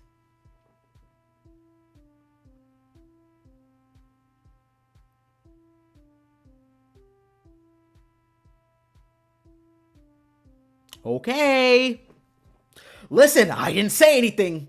I didn't say anything. I'm behaving myself. I didn't say anything. I didn't say anything, okay? I didn't say anything. Keep that in mind, that I never said anything, okay? Okay. Just as long as we're understanding that I didn't say anything. Yep. Okay.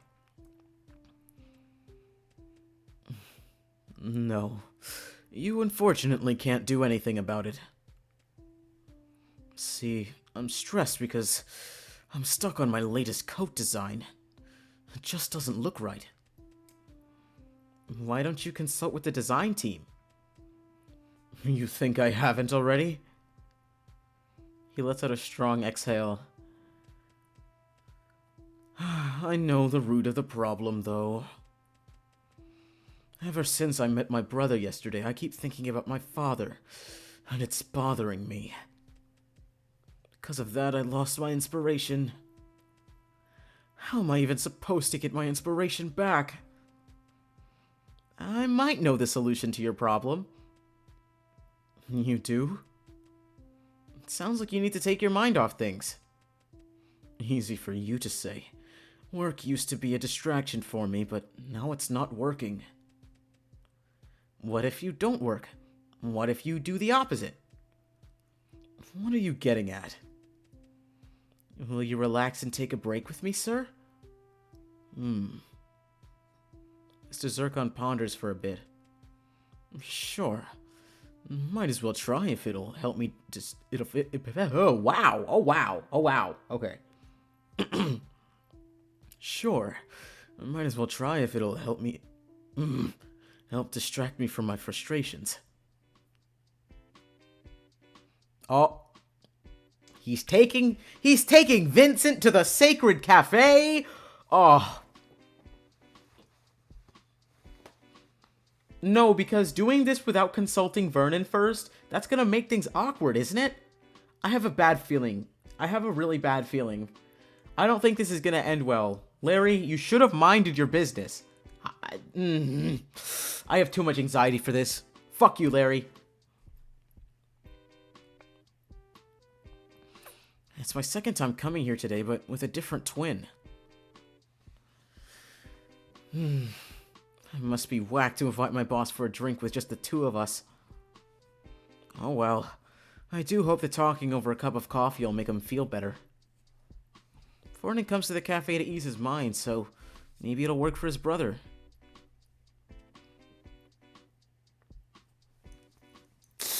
Ah, I yawned again. Oh my god. Jesus. I'm fine. Excuse me.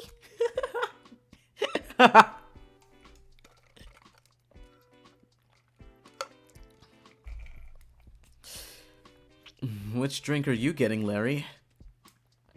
Just black coffee. What about you? I want something sweet.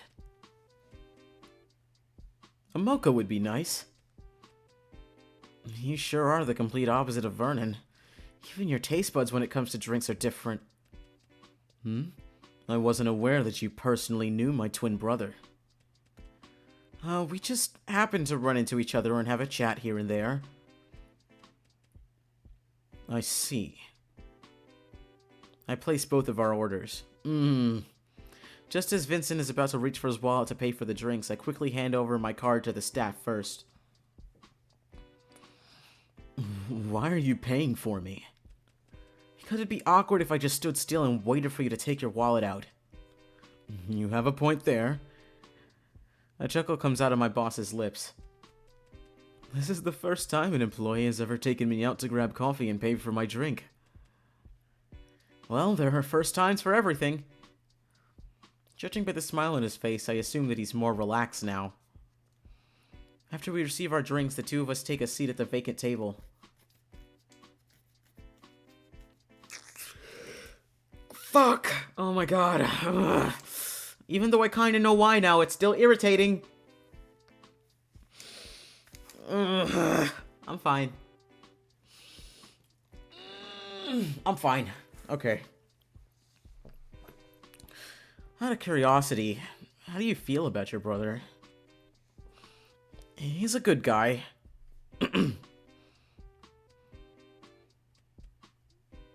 He's been nothing but nice to me ever since we were young. But if I have to be honest, I'm jealous of him. How come? Vernon has always been our father's favorite child. He was always favored over me. Father would shower him with praises and constantly tell me to be more like my brother. It was counterproductive, really, since it only made me want to act more rebellious towards him. Anyways, Vernon is an amazing man who has the natural charm to make everyone like him. He has no enemies that I know of. I guess there's something about him that just makes you feel like you can put your trust in him.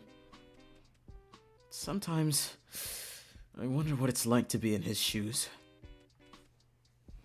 In my father and his peers' eyes, Vernon is the perfect son who's obedient, smart, and charismatic. Meanwhile, I'm labeled as a rebellious outcast. It's funny how we're so different from each other even though we're identical twins. I feel like I've heard that line before. Both of them admire each other and are jealous of something that the other twin possesses. Guess it's human nature to want something you don't have.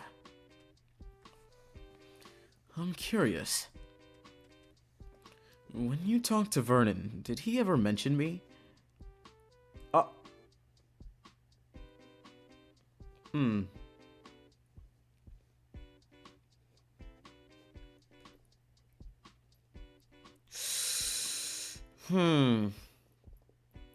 Tell him Vernon talked about him warmly, or tell him Vernon mentioned a lot about his past?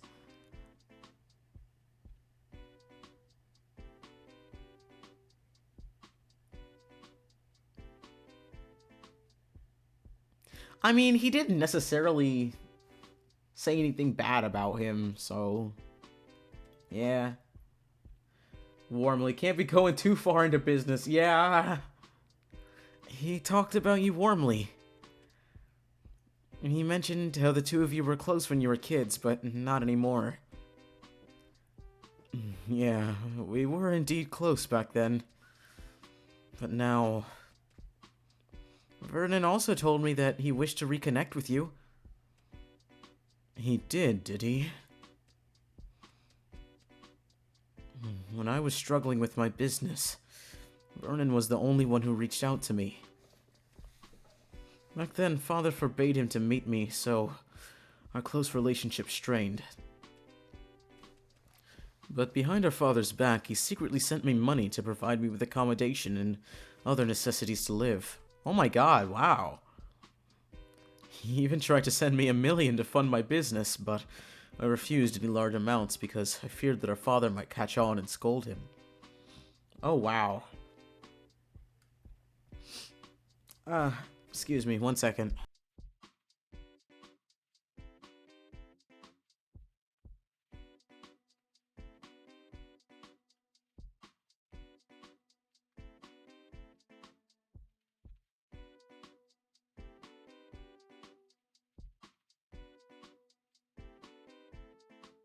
Okay, I'm fine.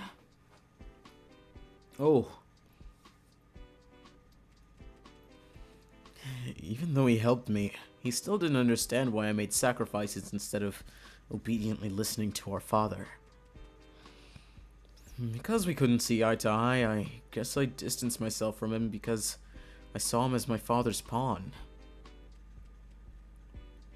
Regardless, Vernon is still important to me.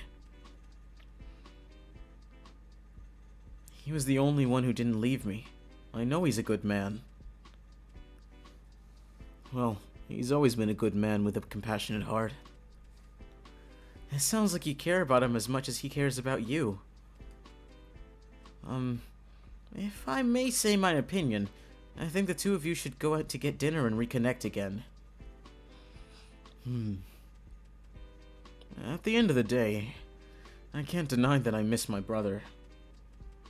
But the fact that he's controlled by the man who abandoned me is off-putting. Ignore that. Vernon isn't a puppet, he's his own person. The brotherly bond between the two of you has nothing to do with your father. Yes, you're right. I should stop associating him with father because they're two different people with different hearts. I should invite him out. I want to know how he's been doing and catch up on our lives. I feel happier knowing that I managed to help the two brothers. Oh, wow. Why are you sticking your nose into our family's personal matters anyway? Not knowing how to respond to that question. Hurry up! Anyways.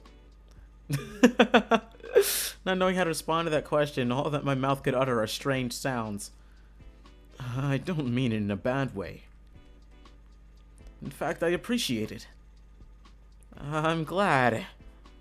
I let out a sigh of relief. Right now, my chest feels so light. It was a good idea to go for a coffee break with you. I can already feel my inspiration returning. I think I'm ready to go back to work again. Oh my god, wait. The scroll wheel. Oh my god.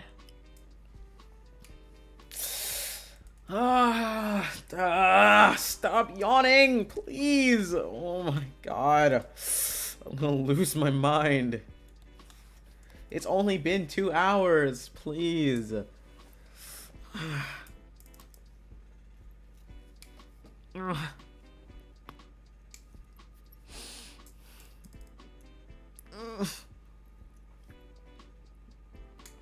I'm fine.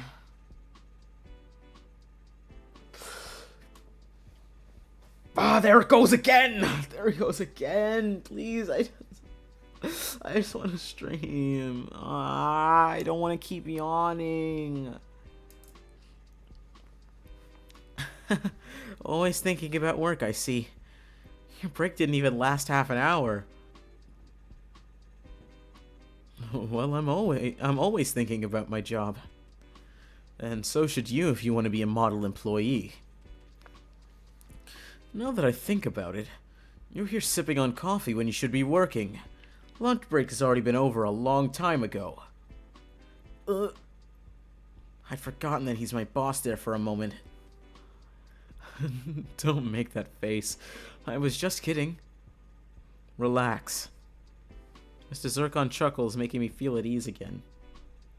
Oh my god, I just scrolled up on the wheel again!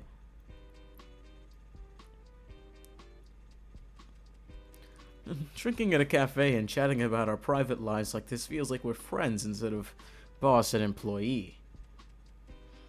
I quite enjoy this, so I hope our relationship continues to be less formal. Be careful what you wish for. Next thing you know, I might be way too informal with my boss and ask for more breaks. The two of us laugh at the same time. As I sip coffee together with my boss, I think to myself, Vincent Zircon isn't that bad of a guy.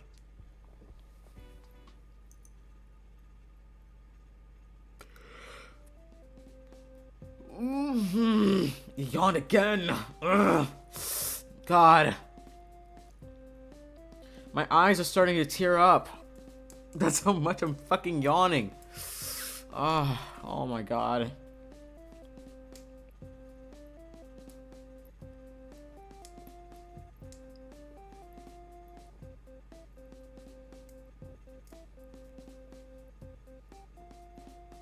I'm sorry.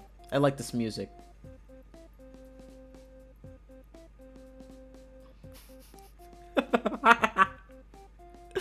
Upon entering the office space, I noticed the intern right away.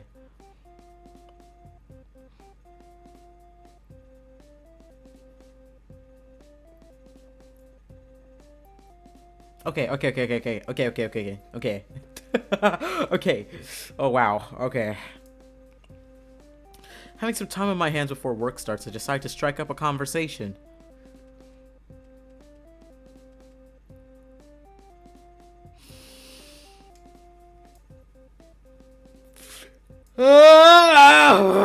I'm gonna lose it! Why do I keep yawning? I know why, sort of, kind of, but literally, it's like every 5 minutes now. It's literally every 5 minutes. I'm gonna lose my mind. And I bet you, as soon as stream ends, I'm not gonna be yawning anymore. Jesus.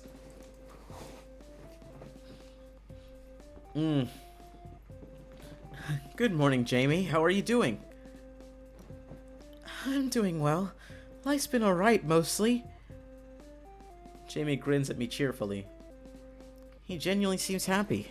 Maybe he's over what happened with Mr. Zircon. Are you wondering if I'm over the boss? How could you tell what I was thinking? I can see it on your face. Don't worry, I'm over him. The rejection doesn't bother me anymore. I got a reality check so harsh that I don't think I can find myself crushing on the boss ever again. He was kind of an asshole. I can see why. Have you gotten any new love interests lately? Nah, I'm still looking for one.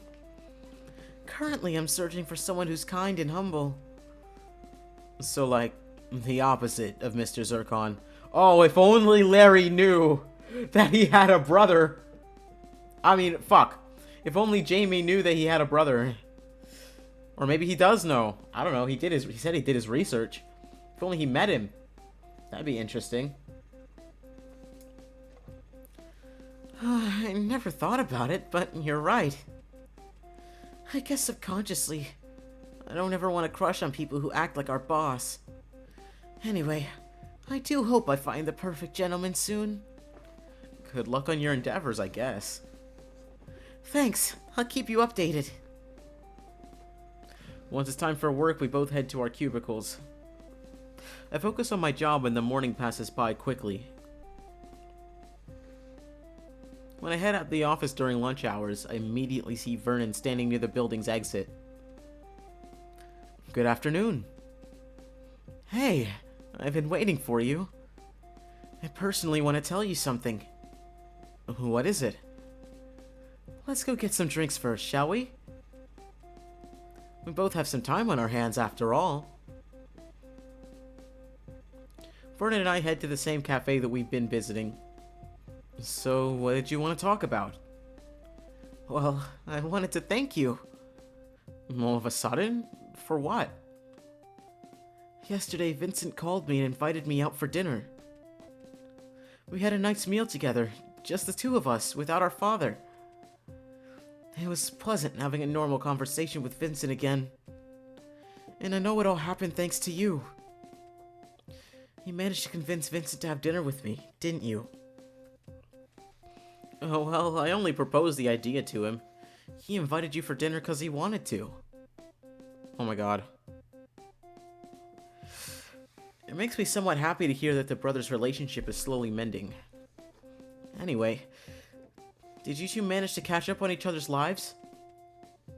We did, but we mostly talked about work. Oh, and Vincent mentioned you often. He's not bad-mouthing me, I hope. Not at all. He talked about how you're a good employee. Phew. He also said that he's grateful that you stuck your nose into our family's matters even though it's none of your business. If he's grateful, why did he word it that way? As for me, I don't think you were sticking your nose into our matters. It was me who told you about them. You were just kind enough to help out. I think you're a very kind individual. Thank you. Vernon compliments me, making me feel appreciated. Is your father aware that you met up with your brother without him? Yes, he is, because I tell him everything. I thought he'd make a fuss that his youngest son is avoiding him, but he didn't. Unexpectedly, he said he finally understands how Vincent feels, and he also mentioned how much he regrets not being there for his son. Father's never expressed regret like that before. Maybe he's becoming more sentimental with age, which I think is a good thing. Sometimes it gets overbearing to be around someone who's constantly stern and strict, so seeing a different side to him is nice. I have a feeling that my family might be patching up. I hope things go well for you all. Thank you. By the way, I wanted to ask, are you free tomorrow night? Oh! Me? Oh my god. I don't know. Maybe I might have plans. Why? Yeah, I should be. Then, let's go out for dinner together. Just the two of us. Oh my god! They're gonna go on a date! Ah! It should be me, not Larry! It's not fair. But I love Vernon. Kiss, kiss, fall in love. Okay. I'm done. But we're already having lunch together almost every day. Yeah, but dinner to me sounds more special than lunch. Besides, I want to bring you to a good restaurant instead of this cafe. I want to treat you to something nice as thanks for helping me reconnect with my brother. In that case, I accept your invitation. It's not like I have food at home anyway. Great, I'm looking forward to it. After spending my lunch break with Vernon, I head back into the office. The whole day, I've only seen my boss once when he came into work. He seems to have locked himself inside his room. I wonder why. I wonder if he even got lunch. Should I bring him something to eat? Nope, it's none of my business. Oh my god, Larry's learning to mind his business? This is revolutionary! He's choosing to lock himself in and skip lunch. It has nothing to do with me. Walking back to my cubicle, I try to shrug away my concerns for the boss.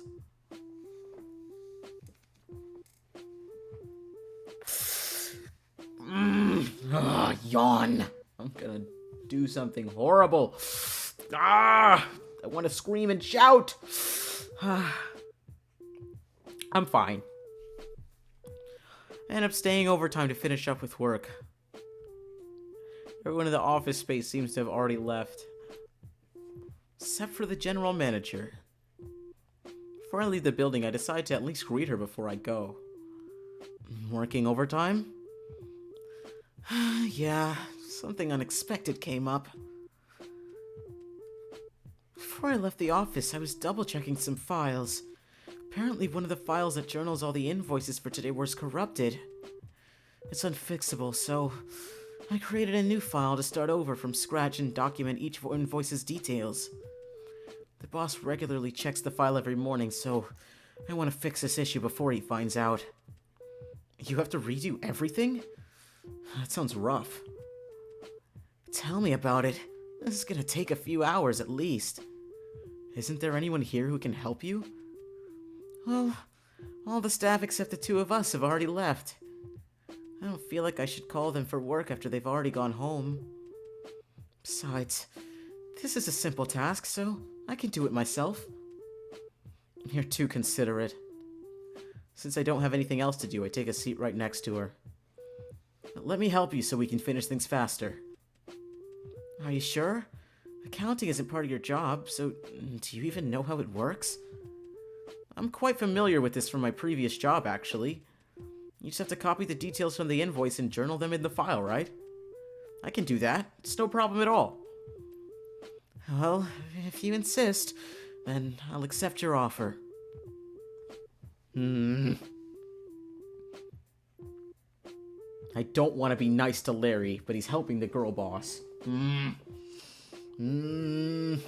let it slide. I monitored Diane's computer for a bit. When I'm familiar with how she does things, I do the exact same on another computer. It's now getting late.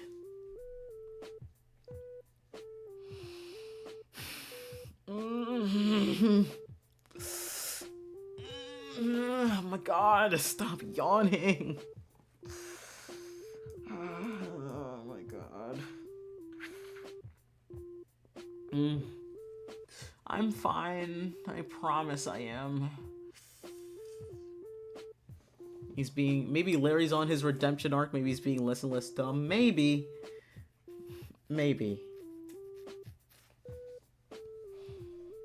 The skies have already turned dark. My back begins to hurt from sitting all day. I'm still 27, but I feel like I have the body of a 40-year-old. I turn to see how the general manager's faring, only to see a concerned expression on her face. Are you alright? Yes, I'm just worried about my daughter. She's probably home from school at this hour. I wonder if she's hungry.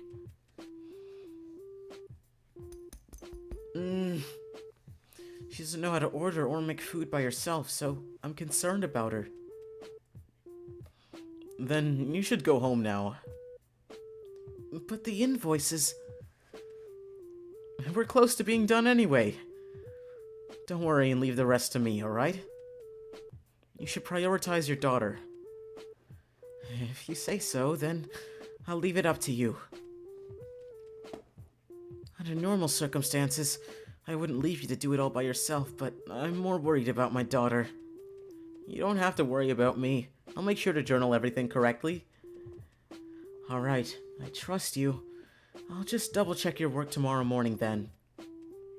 You're so reliable, even though you recently transferred here. Thank you, Larry.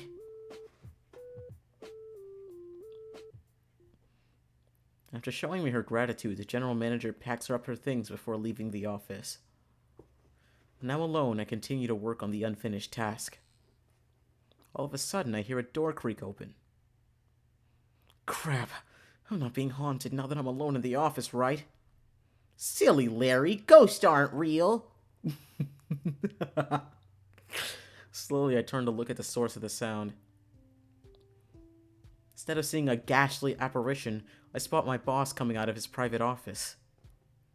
Oh, right. I forgot that the boss never left the office. Good evening, sir. I haven't seen you all day today. Did you miss me since you didn't get to see my face? The question catches me off guard, so I'm unable to find a response. No need to be so stunned. It was just a joke. Right. I let out an awkward chuckle. Were you busy since you locked yourself in your room all day? You could say that. Ever since my inspirations returned yesterday, I came up with ideas for more clothing designs. And whenever I'm filled with inspiration, I end up crunching for hours, disregarding everything else. It's a bad habit of mine, but at least my new design is done now. You should at least be taking some breaks, sir. Then make me. Whoop. Oh.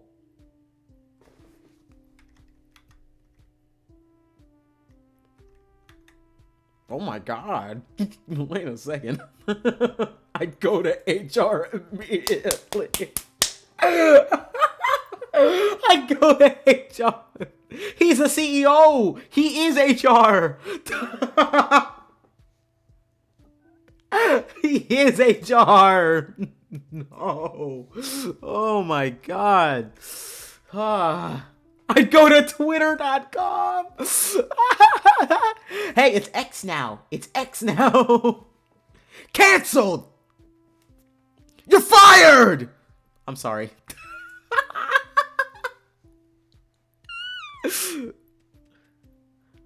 Remind me to take a break by inviting me for a drink again.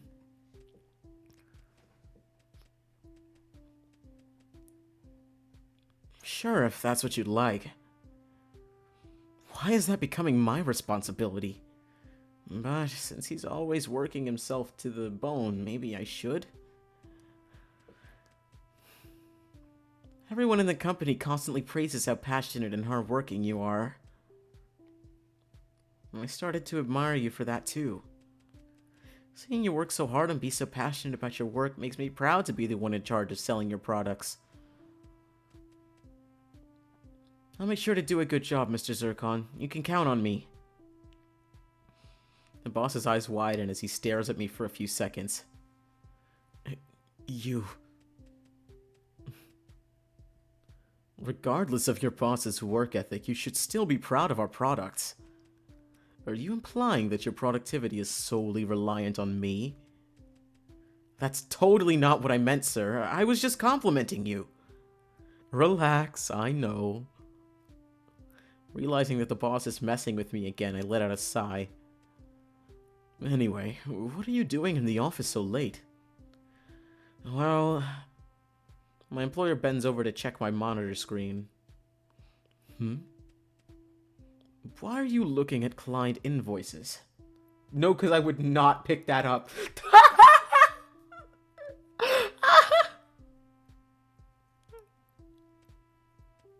No, because bro is being way too, like, bro is teasing so much. I would never know when to take him seriously or not. Bro would be the worst boss for me, personally. That's not part of your job.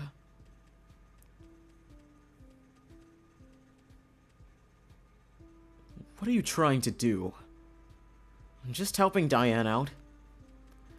Apparently there's a bug in the file that corrupted all the invoices that were journaled today. How come no one informed me about this? It's not like I was going to scold anyone for something that's out of their control. I mean, who knows? Maybe you were having another bad day. You locked yourself in your office all day. No one even saw you. No one knew what kind of day you were having. They didn't want to risk getting yelled at. Since you have a track record.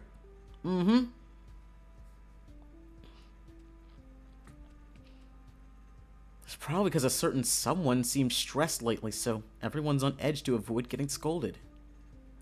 Oh, are you referring to me? My bad. I didn't know my mood also affected the office. I'll have to keep that in mind next time. Anyway, Diane wanted to finish journaling all the invoices today, so I wanted to help her with the workload.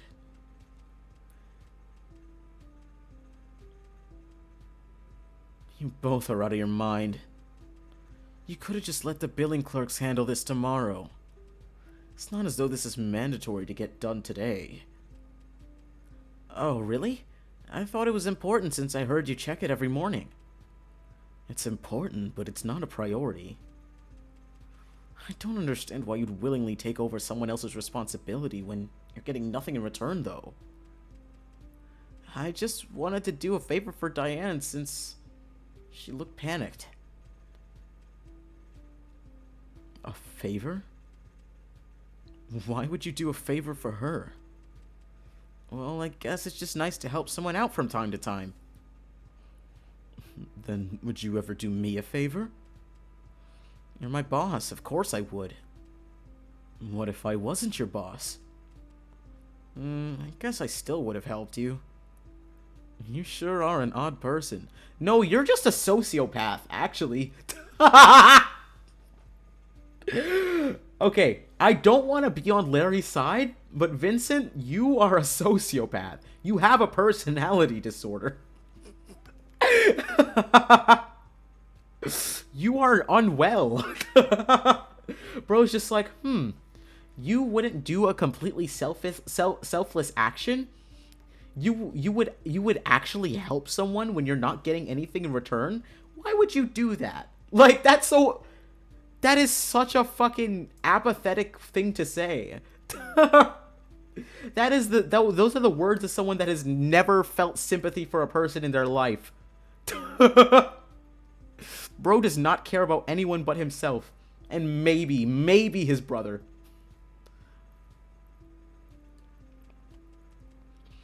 You keep sticking your nose into other people's business and making other people's problems yours. I'm sorry? It's not necessarily a bad thing. I can tell that you only have good intentions. But next time, don't take on someone else's responsibility. Unless I told you to do so, of course. Yes, sir. Can I finish this task today, though? I told Diane that I'd complete it, so... if that is what you want to do, then I won't stop you. Instead of leaving after the conversation, my boss keeps his eyes on me the entire time. I take a quick glance at the clock. Mr. Zircon, it's getting late. Shouldn't you be going home? I'll go home when you do. But it might take a while, so it's best if you head home now. You shouldn't wait for me. Who are you to give me orders? Sorry, my bad. Look, I'm not heading out by myself. I want to stay here in the office and watch you. That's weird. That's strange. Oh, okay. I guess he wants to watch me since he doesn't want me to mess up. I get it. I'm not that familiar with accounting, so I wouldn't trust me either. Now feeling a bit nervous around the boss, I awkwardly clear my throat. I shift my focus back to my computer. The whole time while I'm working, I can feel my boss's gaze on me. It sure is more stressful when your boss is watching every movement you make.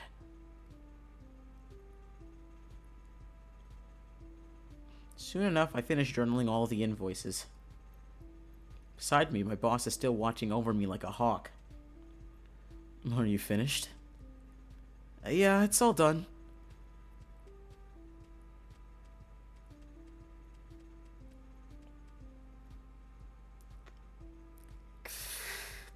My god, I hate yawning. My vision is getting blurry because of my freaking tears. Thank you for your hard work. You did a lot today. You worked quite efficiently for someone who's not an accountant. Even though I'm exhausted, I feel happy at this moment. Sure is nice to receive acknowledgement from the boss himself. I switch off the computer and stand up from my seat. We can go home now. Sorry for making you wait. Not at all. It was my choice. Do you take the train home, Larry? Usually. But trains don't run at this hour, right? Let me drive you home. I'm not getting into a car with you. I'd sooner call a taxi. Anyway. That's alright. I can take a cab. I'm not giving you a suggestion. I'm giving you an order. Oh! Police! Help! Help me! Oh no! What do you mean you're giving me an order? I'm not getting in your car. I'm not getting in your car. You're scaring me. You're scaring me, sir. With all due respect, sir, I'd rather die. Run, Larry! I never care about your well-being aside from now. Run! Bro's I'm not gonna say that. Oh no, I was about to say something awful. Oh no. I'm driving you home. As much as I hate being an inconvenience, I might as well go through with his demand. No! No! Don't get in his car! I beg of you, don't get in his car! Stranger danger, bro! Oh my god. I'm getting a free ride anyways. Normally, I'd say, hey, a free ride is a free ride. But this man is dangerous. This man is emotionally unstable. By Mr. Zircon's request, I give him my address. Aw, now he knows where you live! Larry! You don't give your address to a sociopath! Oh my god. Oh my god. Oh my god. Run! Leaning back in the car seat, exhaustion slowly takes over me. Don't fall asleep in his vehicle. Don't fall asleep in his vehicle, please. Larry. You seem tired. Wow. I am. I can't wait to head to bed. It's your own fault for tying yourself by doing someone else's work without anyone ordering you to do so. I know. But I don't regret it. Had I headed home during the usual hours, I wouldn't have been able to spend time with you today. Ew. I'm sorry. You wanted to spend time with me? My body jolts and the fatigue that was once taking over me fades away. Now that I think about it, that's a weird thing to say, isn't it? Larry. Just when I thought...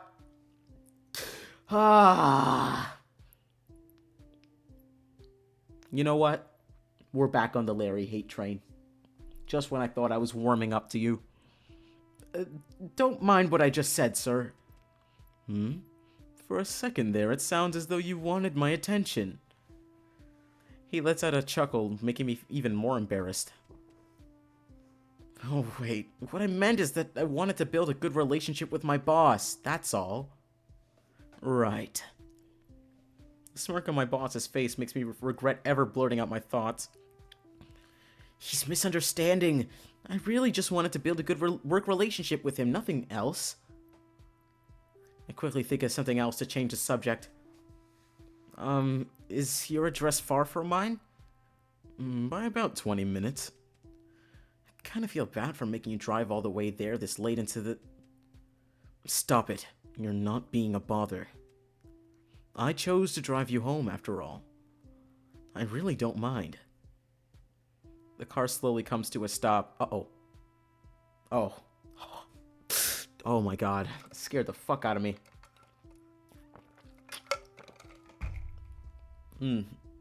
Oh. Excuse me. Oh. Oh my god. My throat! Excuse me. There we go. That was terrible. We're here. Thank you for driving me home, sir. No problem. Have a good rest and see you at work tomorrow. You too, sir. Please drive home safely. After thanking my boss, I get out of his car. Oh, wow. Chapter 7? Jesus. When I enter the office, the first thing I notice is my boss standing outside the door to his private office. Okay, hold on.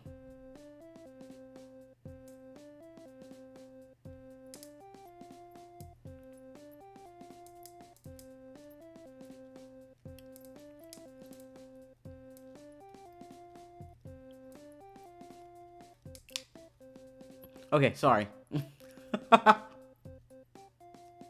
Sorry. Sorry.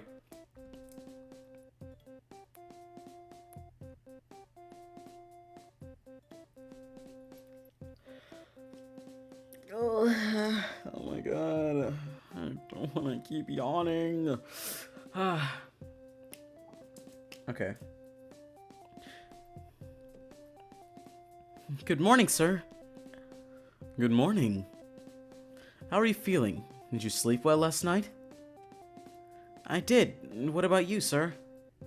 It's the same for me.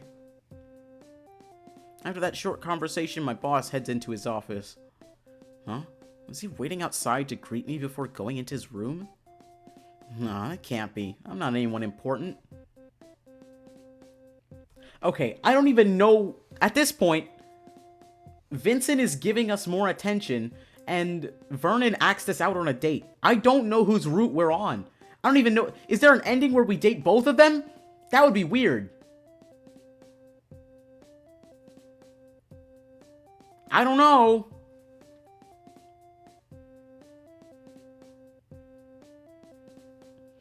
Okay. Not long after, the general manager approaches me. I saw that you finished journaling the invoices yesterday. Thank you so much for your help. This music is so loud for me. Oh my god.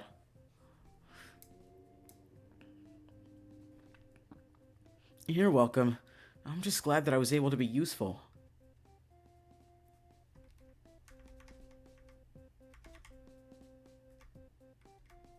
Hold on. Okay, that's better. Oh, you're already plenty useful. Let me know if you need anything so I can return the favor. That's fine. I don't need anything at the... Ah! When I turned to look, I noticed the intern sprinting towards me from the hallway. Mr. Cinnabar! Don't run and shout in the office, Jamie. Sorry, my bad. I was just excited to talk to Mr. Cinnabar. What's making you so excited? I found the perfect gentleman. Hey! Back off my man, Jamie! Don't make me fight you! I'll snap your skinny ass like a twig! I'm sorry. I'm sorry.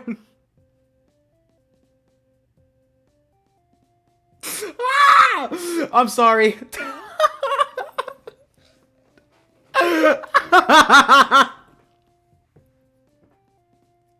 Jamie! I'm so sorry.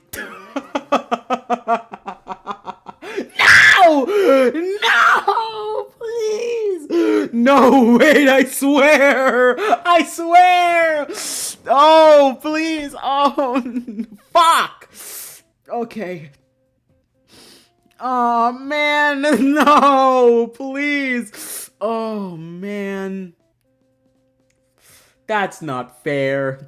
That's not fair! Okay. Fuck. You did? That was quick. Did you know? Oh, Jesus. I need to drink water.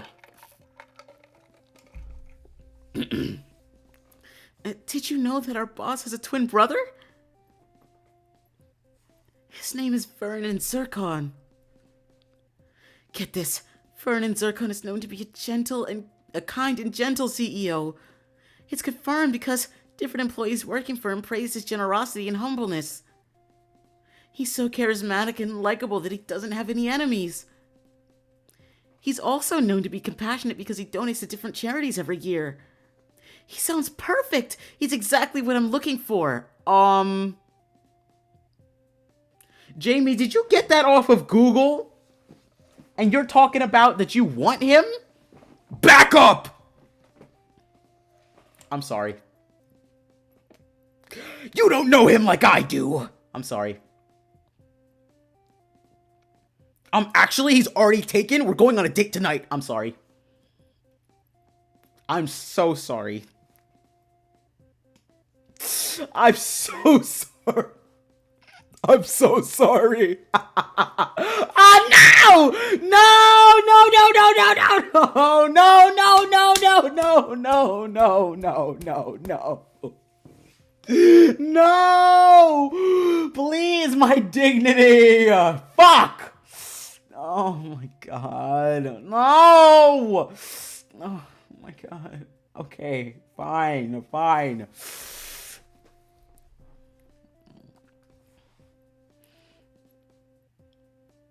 Ask if Jamie is going after Vernon. Tell Jamie not to go after Vernon. Fuck you, Jamie!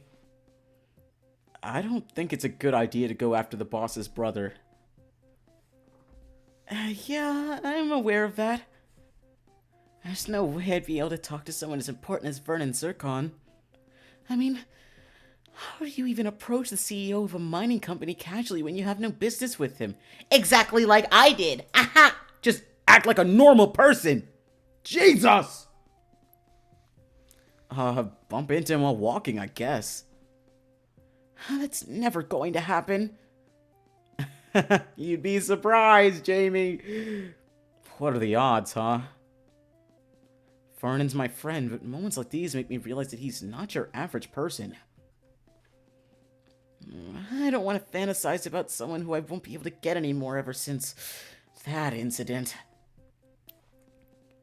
Vernon Zircon is rich and handsome, so he's probably already taken anyway. By me! By me! I'm sorry. I'm sorry. Ah! I'm sorry. I'm so sorry. No, no, no, no. Fuck. Okay. Okay.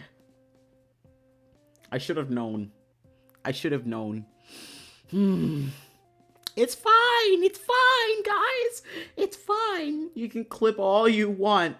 You can clip all you want. No. It's not fine. My dignity. My dignity. Fuck. Jesus Christ. Oh my goodness.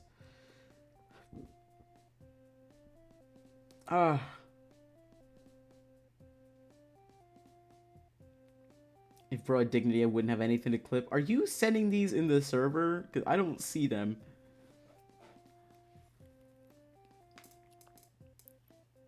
Oh my god.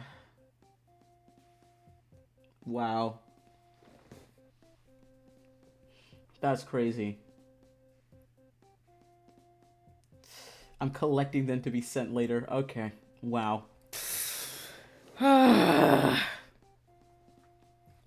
You're so silly. So silly. Is he taken, though? Come to think of it, I never asked him. He asked you out on a date, Larry! Should we be gossiping about the boss's brother? Don't send me hearts. You don't mean it. But I'm not talking to you, ma'am. I'm talking to Mr. Cinnabar. That's not the point. Anyway, that's all I have to say about the boss's brother. I also wanted to tell you about the actual crush who I'm going for. There's this guy who recently moved next door to me. He's a total hottie, and his face is so my type. We started to get to know each other recently since we keep bumping into each other while throwing out the trash. And the best part is, I think he likes me. I'm glad to hear that your love life is going well, Jamie. Oh, I pressed the right mouse button. Oh, yep, there we go. Jesus. I knew you'd be happy for me. Despite the age gap between us, you're a really good friend, Mr. Cinnabar. Oddly, throughout the whole conversation, I keep wondering if Vernon has a significant other. It's none of my business, but why am I so curious? Damn, Jamie.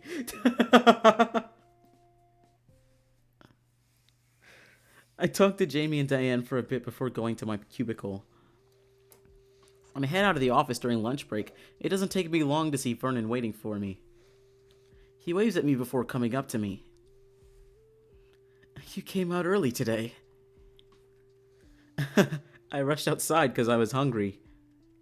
Speaking of which, are you waiting for me for a long time? Not really. It's only been 10 minutes. Sorry about that. It's fine. I don't mind waiting for you, and it's not like we arranged to have lunch together.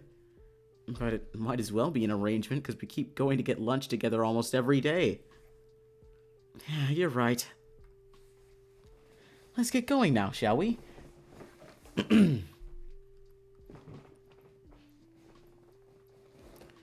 As usual, I head to the cafe with Vernon and place our orders. This is quite pleasant. Coming here with you is now one of my favorite activities that I look forward to. It's way better than working. Seeing you always brightens my day, so I prefer to spend time with you more than anything else. Oh my god! Fucking marry me already at this point. Jesus! The strange confession from my companion causes me to raise a brow. Why me? Wouldn't you prefer to spend time with your significant other instead? Now, Larry, that's not how you ask that question. That's not how you ask that question. Fuck. My fucking leg. Jesus. Okay, I'm fine. I'm fine. But I don't have one? What makes you assume that I have a significant other? Because you're perfect. You think I'm perfect? My face flushes red, realizing what I'd said sounds a little weird. I mean, those aren't my words. I'm just reiterating what others said. I heard that people think you're perfect since you're charismatic and kind. Not to mention you're also handsome and loaded. I'm honored that people praise me, but I'm really not all that. I'm a man who puts no effort into his work and gets everything handed to him. A man with no aspirations, a man with no passion, a man with barely any free will. To me, that doesn't sound like the perfect man, but a boring one. I guess everybody has their own flaws and downsides when I think about it. But how come you aren't in a relationship? 'Cause bro hates himself. It's hard for a man in my position to find genuine love. Because of my job, I've interacted with quite a lot of people. To me, it seems as though most people are only romantically attracted to me because of my status and looks. That, to me, doesn't make a flourishing relationship because there's no genuine attraction. I want someone to like me after personally knowing me. Someone who likes my personality as it is. Perhaps it's too much of an ask. Why's that? It's shown in the media often that good guys like me are boring and plain. People desire someone who's a little bad to spice things up. Ever since I was young, people considered Vincent more attractive than me, even though we look identical. He captivates everyone with this mischievous, playful charm of his. Unlike me, I think people only see me as a nice person to talk to. That's it. I love you, baby girl! You're perfect to me! He is very gorgeous to me! You're wonderful the way you are! I can't stand toxicity! Patooey! I spit on him. Sometimes I wonder if I should be more like him. Tell him to disregard his insecurity. Tell him he should be more like Vincent. Tell him he's fine the way that he is. That's absurd. I think you should just be you. I like talking to you because you're you, Vernon. You have your own identity, so you don't have to be anyone else. You think so? It's nice to receive validation from you. Oh, he's blushing! Ah! Oh my god, he's so cute! Oh my god, he's so cute!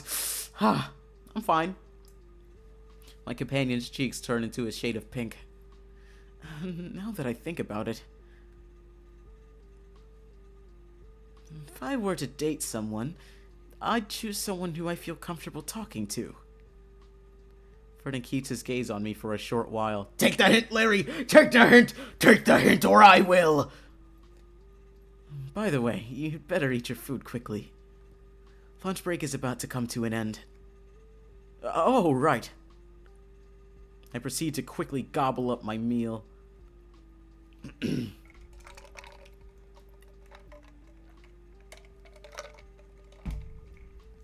After finishing our food and drinks, I leave the cafe with Vernon. Oh, I'm stuffed. You did eat quickly. Did you even chew? Not much. Maybe I shouldn't have told you to eat quickly. Oh. There's still 5 minutes before your lunch break ends. It's just 5 minutes. Well, every minute with you is precious to me. Ah!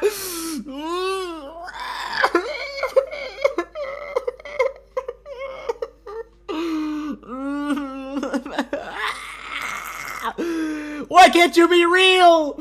I'm sorry. I'm sorry.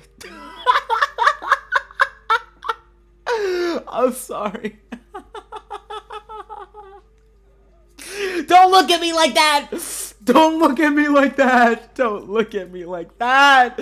No. Don't look at me like that. He's just so cute. He's adorable. I just want to, you know, I just want to eat him alive. But not in a romantic way.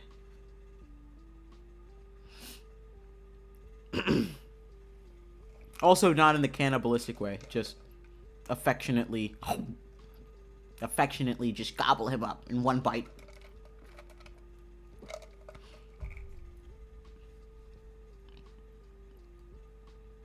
One quick second.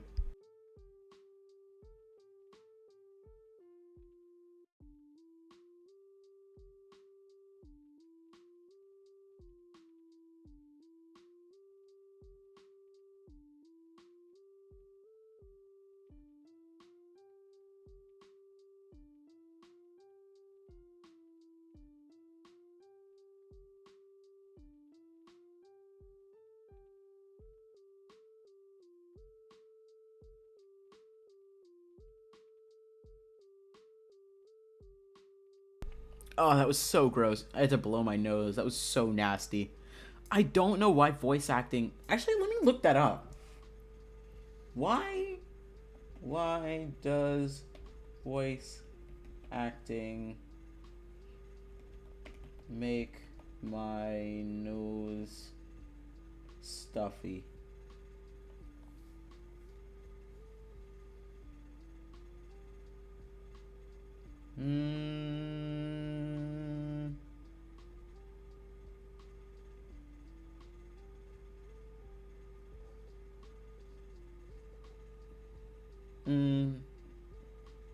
Breathing deeply can sometimes result in changes in nasal cavity pressure, leading to nasal congestion. Interesting. Very interesting.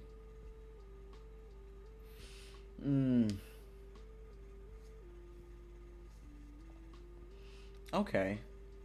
Interesting. Very interesting. Good to know. Not knowing what to respond with, I turned my head away. Things he says. If he's able to blurt out romantic sentences nonchalantly to a friend, I wonder how much of a romantic he'd be towards his partner. Oh, you gonna find out? You gonna find out, or I will. What are you thinking about? Nothing. Anyway, I have to get going now. Wait, Larry. All of a sudden, I feel Vernon's hand on my face. Hold on, I'm getting rid of an eyelash that's stuck in the corner of your eye.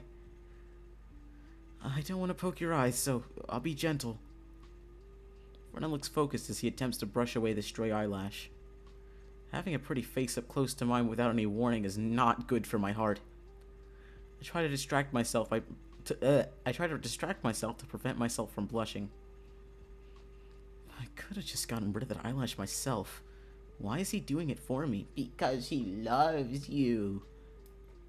When Vernon manages to remove the stray eyelash, he takes a step back. There, all gone now. Thanks. What are you two doing? I turned to look only to see my boss staring right at us. Good afternoon, Vincent. Larry and I just had lunch, and he was just about to go back to the office. Don't worry, I won't take your employees' time during work hours. You two had lunch together? I wasn't aware that the two of you were so close. Larry quickly became a good friend of mine. Don't treat him too harshly at work, okay? Without responding to his brother, Mr. Zircon turns to glare at me. I wonder why the boss appears angry. Does he dislike the fact that I had lunch with one of his family members? Uh-oh. Uh-oh. The sociopath is about to jump out! We should be getting back to the office. Right. Wait, Larry, before you go, I just want your confirmation. We're meeting later for dinner, right? He had to say it in front of Vincent, didn't he?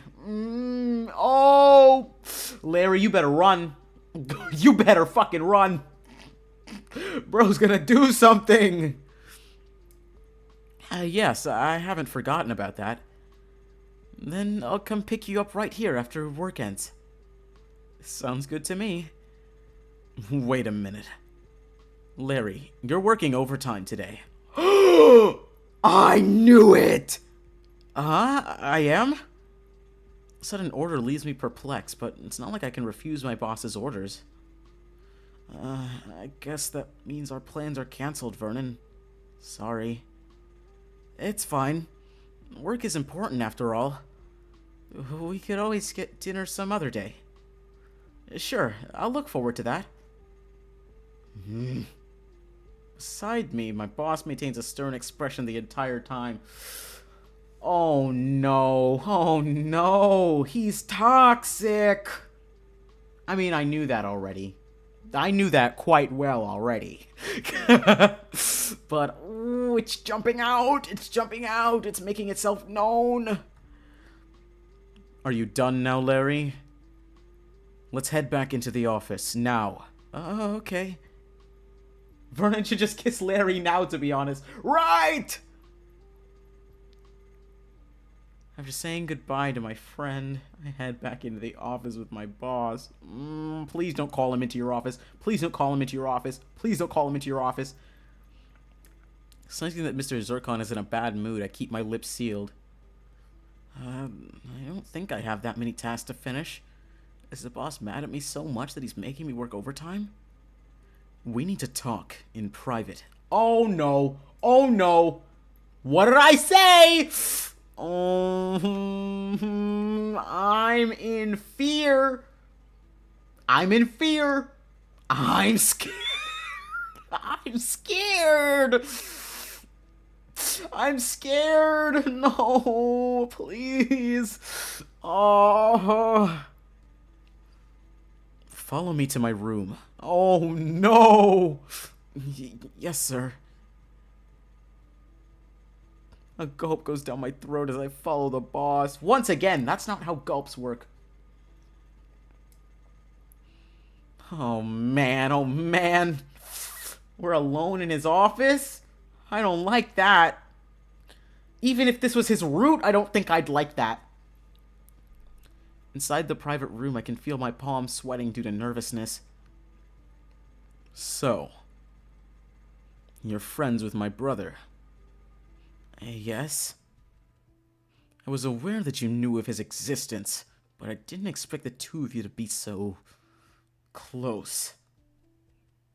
Close enough to be getting lunch and dinner together. Close enough to touch each other's faces.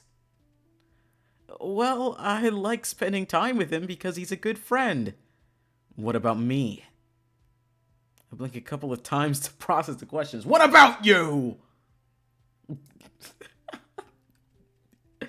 Sir, you're my boss. Truthfully speaking, it'd be hard for me to consider you as a friend. I see. My boss's expression leaves me puzzled. Why does he suddenly seem sad?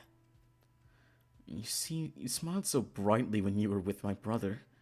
You smiled like that with everyone else as well. But you aren't like that when you're with me. I'll smile more in front of you if that's what you want. No, I don't want it to be forced. A huff comes out of the boss's lips. Do you prefer Vernon because he's nicer than me? Yet another question that catches me off guard. Everyone likes my brother because he's nice. But I'm the complete opposite of him.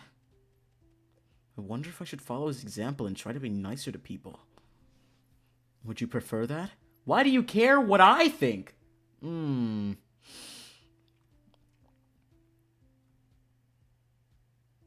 no. Oh no. Oh no. Oh no. Moral dilemma. Moral dilemma. Moral dilemma. I don't know what to choose. I don't know what to choose. I don't know what to choose. Tell him he should be more like Vernon. No! No, no. Okay, listen. I don't like him. Secret fourth object. Secret fourth option. Tell him to krill him shell. Tell him to krill his shell. Secret fourth option. Go fuck yourself.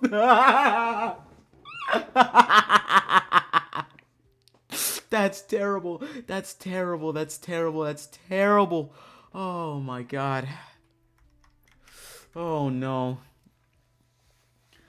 I'll just tell him to disregard his insecurity. I mean, that seems like the safest option, because I don't want to tell him he should be more like Vernon, because then they might start fighting again, and that's going to get in the way of me and my baby girl. So I don't care about you like that, bruv. So, you know, your insecurities don't mean anything to me. Does it matter that your brother's nicer than you? I don't see the point in comparing. You have other qualities that are better than your brother's. To each their own. I guess you're right. Sometimes I just feel a little insecure about myself. There's no need to be. I flash a smile at my boss in an attempt to reassure him. By the way, about me working overtime, is there something urgent you need to work on? It's not exactly urgent, but I do require your help. I'm thinking about using another manufacturer to produce the scarves for the winter season. I want you to contact them and give me details about their process and requirements. But that's not my job. I'm just a PR guy. Isn't there anyone else who's more suitable to help you? You help Diane with the invoices even though it isn't related to your job, right? Yeah, but I'm not obligated to do you a favor. So why can't you help me? In that case, sure then. He does have a point there. No, he fucking doesn't. He just gaslit you. You just got gaslit. Fucking prime gaslighting and manipulation right there. That was gaslighting incarnate. Oh, and you don't have to work on that in your cubicle. I want you to work in this room. No! No! Oh, So you want Larry to stay overtime.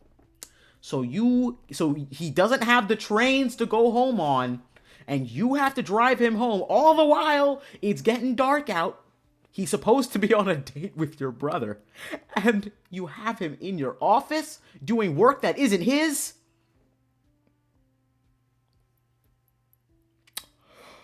I don't know about that one, buddy. I don't know about that one, buddy.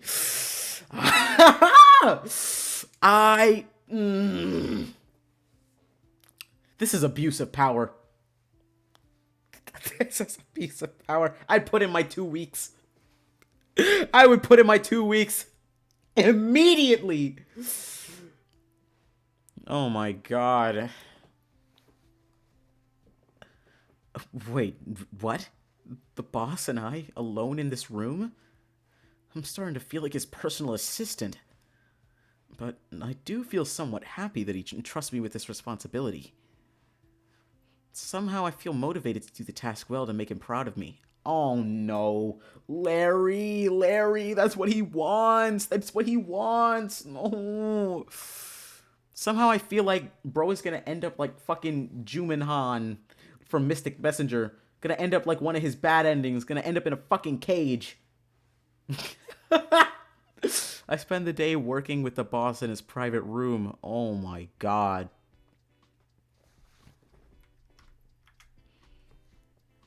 All done. By the time I'm finished with work, it appears to already be nighttime.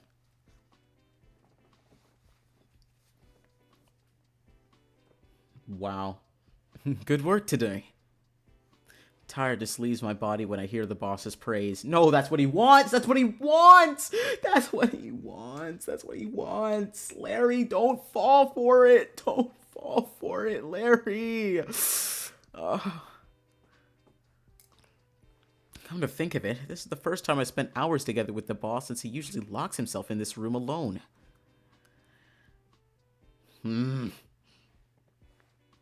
Doesn't feel that bad to be locked in here with the boss. In fact, I feel more comfortable around him now. I don't like that. Since it's late, why don't I drive you home today as well? It's alright. The trains are still running at this hour, so I say no more. I prefer it if you accept my offer. Oddly enough, the boss's demand sounds more like a plea to me. Perhaps he just wants my company. If it's not a bother, then I'll accept your offer. No! Larry has no fucking concept of self-preservation.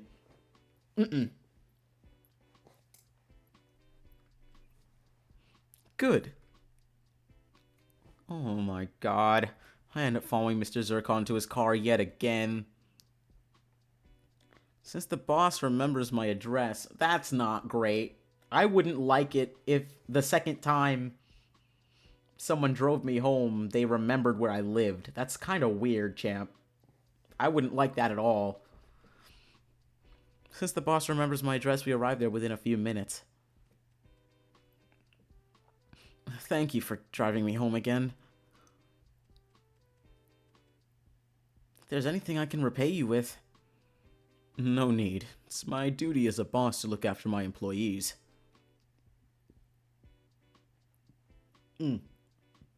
Excuse me. Well, if you say so. It's kind of you to personally drive employees home. I don't hear that often about employers. I don't do this often either. You're the only employee I've gone out of my way to personally take home. The boss's statement confuses me. But why would he go out of his way for me? Because he's obsessed with you! Mr. Zircon pauses for a moment to think. On second thought, there is something that you can repay me with.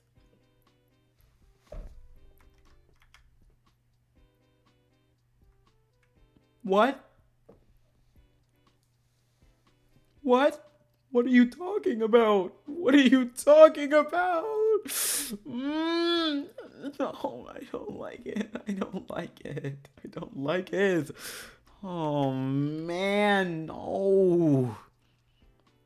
What is it? No! I'm sorry. I didn't mean to yell. I didn't mean to yell. No! Absolutely not! Absolutely not. Bro cannot be serious, right? Bro has to be fucking joking. Bro has to be telling a joke. No! I should, as a matter of fact, I should, I was going, no. Oh my god, wait, let me reset. Oh, I was about to say something absolutely egregious. I'm so sorry. If you could see into my brain right now.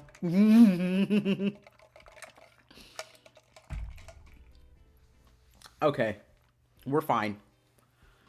Perhaps we could have dinner together one day. Sure, that's alright with me. Larry! I'm sorry. Ooh, Larry. Larry, I'm gonna track you down, Larry. Larry, I'm gonna find out where you live, Larry. Oh my god. Larry! I'm sick and tired of you, Larry! Oh my god. What's with the two brothers and inviting me out to dinner? Vernon's my friend, so it's fine, but... Bro, sounds like Vincent right now. Don't you ever say that shit to me again! Don't you ever say that shit to me again!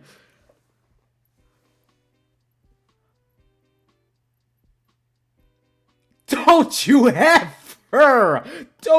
ever in your life say that shit to me again! That was wild! That was insane! Don't ever say that to me again. No, hey! You did it to yourself! Why'd you clip it? You did it to yourself. That was not my fault. You were telling slander. You were saying slanderous things about me. Bro, sounds like Vincent right now. I should smack you. I'm sorry.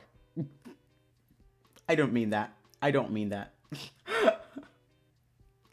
I shouldn't smack you. Oh, my God. My throat hurts now. That's what I get. Now it's Vincent. Yelling at somebody and then saying, I'm sorry, I didn't mean it. What could I ever do? Oh, I can't do anything right. What could I ever do to make you forgive me? Oh, God. I know I yelled at you, but let me love bomb you so you forget about the fact that I yelled at you.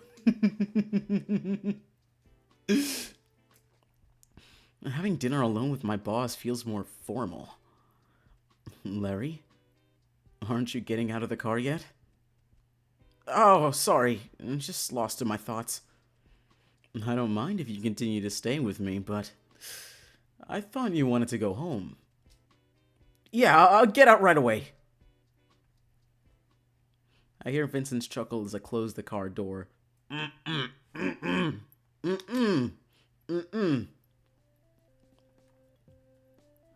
Jesus.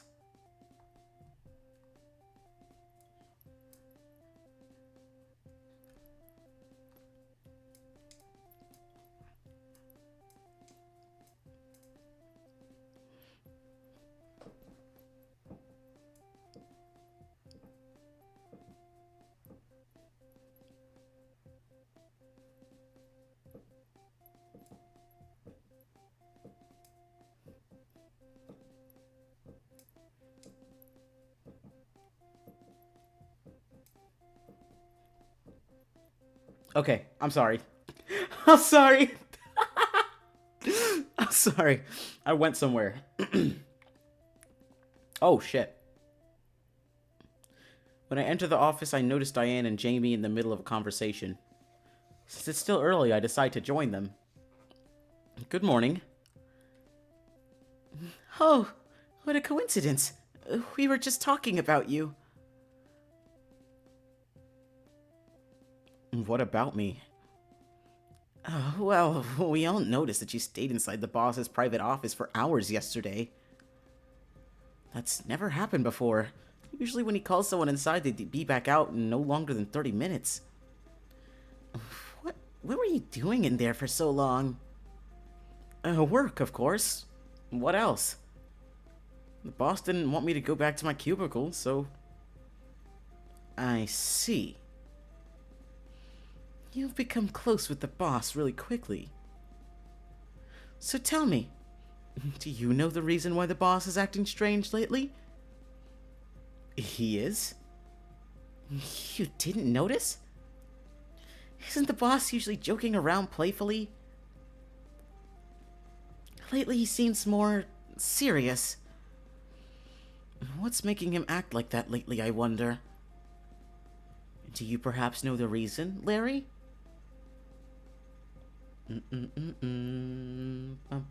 Oh my god, hi, Pookie Wookie Bear. Ah! Mwah! Hi. Yeah, there's no scuff. There's no scuff. I'm so happy. Ah! You get to see me in all my glory. I'm moving in real time. Ah! I'm sorry. I've been holding that excitement. I've been holding that excitement in this whole time. You got off work early today? Yay! Yippee! I need more water.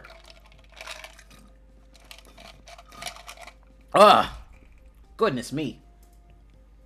I got off work early today, but I wasn't feeling well. But I'm happy you're doing so well. Please take care of yourself. I get my PC back tomorrow. Oh, that's okay. That's good.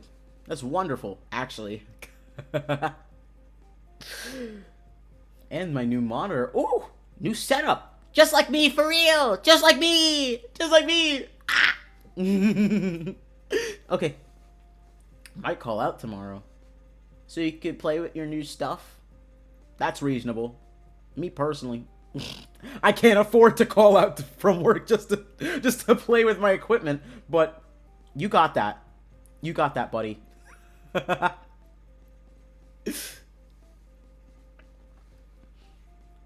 Should I gossip about him, or should I tell them that Vincent's feelings are not their concern?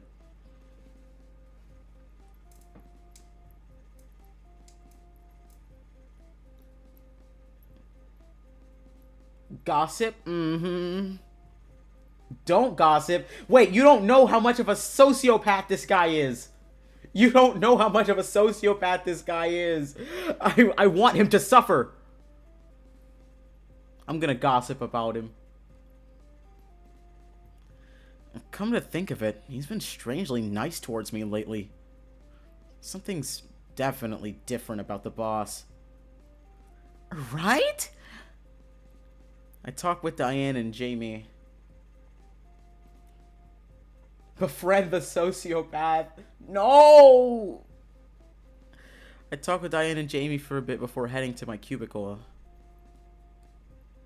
Fair. I paused to take a break from work as soon as it's lunch hour.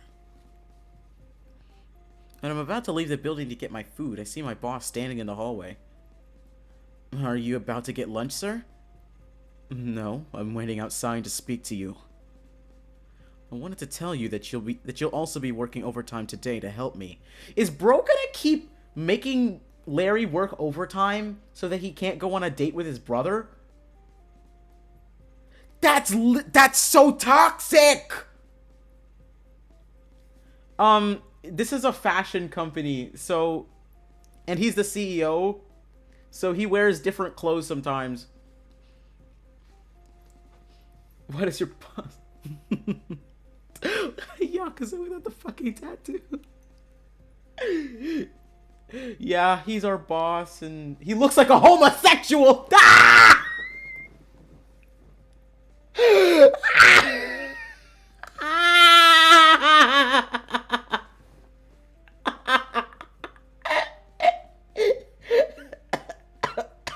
Fuck. Fuck! Once.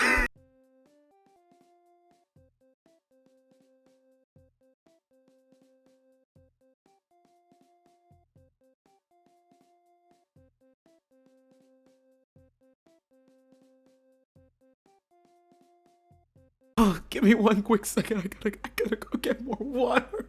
I gotta go get more water.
I am so sorry about that.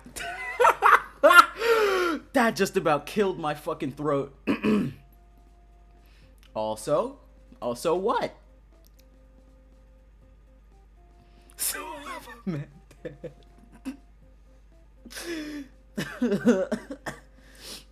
Oh, don't make me start again. Oh my god. That hurt my throat so much. I live for this.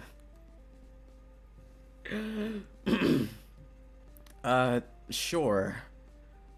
Another overtime when I don't have that many tasks to do? Larry, you can say no. Have you ever heard of consent?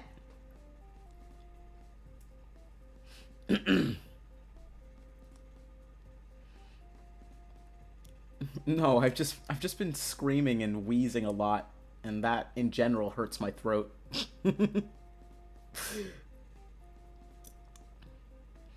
Just my luck. You can say no. Since you're going to be working late, you're going to have dinner late. Yes? It's best if you don't have any dinner appointments. Could you make it any more fucking obvious, bro? Could you make it any more obvious? Bro, at this point, just quit. At this point, just quit. At this point, just quit. At this point, just fucking quit. Just quit. No! This is workplace harassment. This is workplace harassment. I guess that means I can't grab dinner tonight with Vernon either. Wait, why is the boss being so specific? Get your fucking head out of your ass, Larry! Open your eyes! He's being so obvious! Oh my god, it's like bro wants to be assaulted. Bro has no fucking sense of self-preservation whatsoever. Jesus Christ. Fuck you, Larry. Come into my room once you're done with lunch. No! No, no, please. Oh my god. No! Oh, yes, sir. When the boss takes his leave, my hand goes up to scratch my neck. I wonder if he's feeling alright. That's your concern after he just propositioned you? Oh, you make me sick, Larry. You make me sick. Oh my god. Now that I'm dismissed, I head out of the office building. Bro, gaslit you. Bro, gaslit you. Ah. You want them workplace benefits. No. You're sick. Ah, that's awful. That's terrible. Oh my god. Wow. That's crazy. Funny enough. Funny enough what?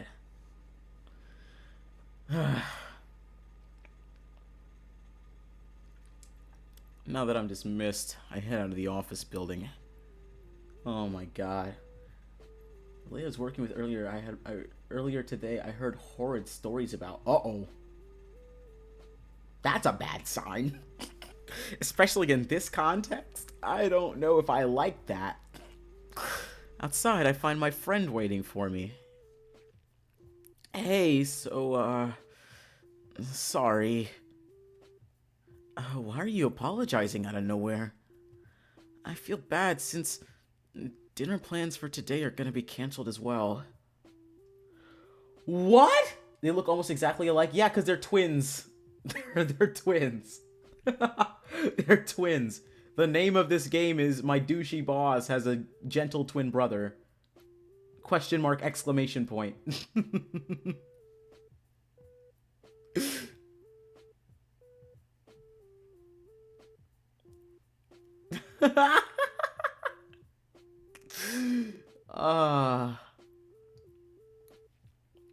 No, he knows now. He was an idiot for a while. But yeah, I feel bad since dinner plans for today are going to be canceled as well. It just so happens that I have to work overtime today, too. Doing what in the bathroom? Oh, no. Trying to what? No! That woman needs to be arrested immediately.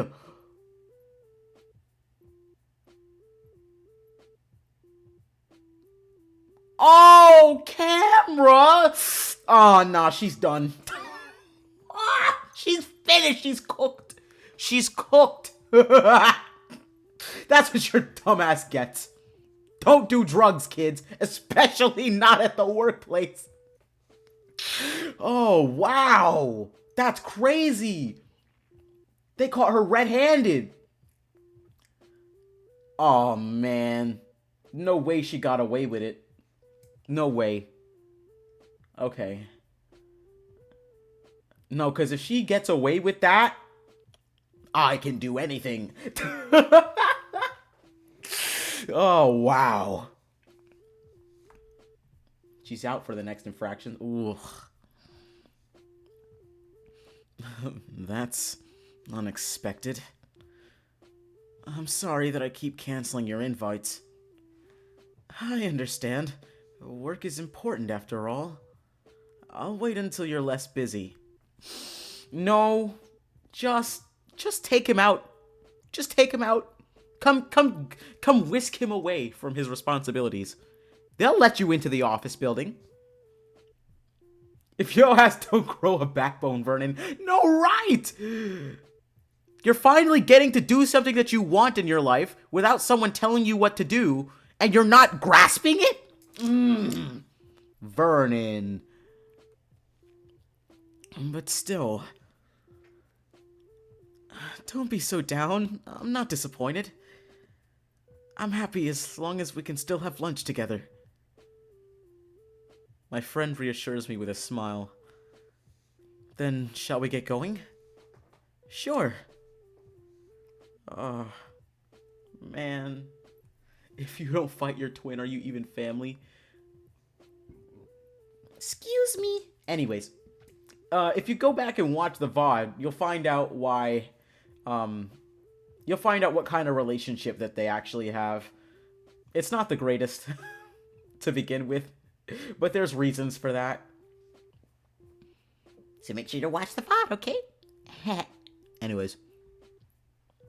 Sounds about right, yeah. Together with Vernon, I head to the cafe. By now, it's almost like a daily routine to go there together. We place our usual orders before finding a seat by the window. So, how are you lately? Tired. I'll try my best Pookie Wooks if I don't fall asleep immediately. It's okay! I'm gonna upload the VOD on YouTube so you can watch it whenever you want. Okay. Mwah.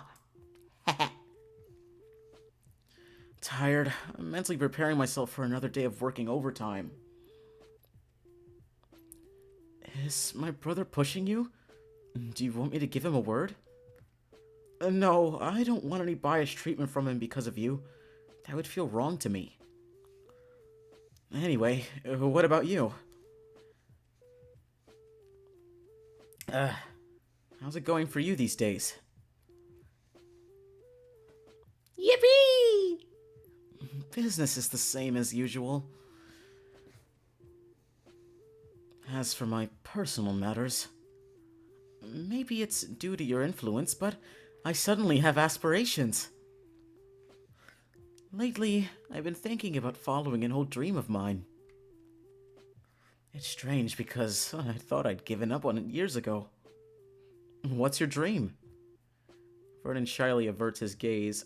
He's so cute! I just wish him happiness, but also grow a fucking spine and actually ask him out. Please, I beg of you. Don't laugh at me for telling you, okay? I won't. Well, my dream is to work in a vineyard.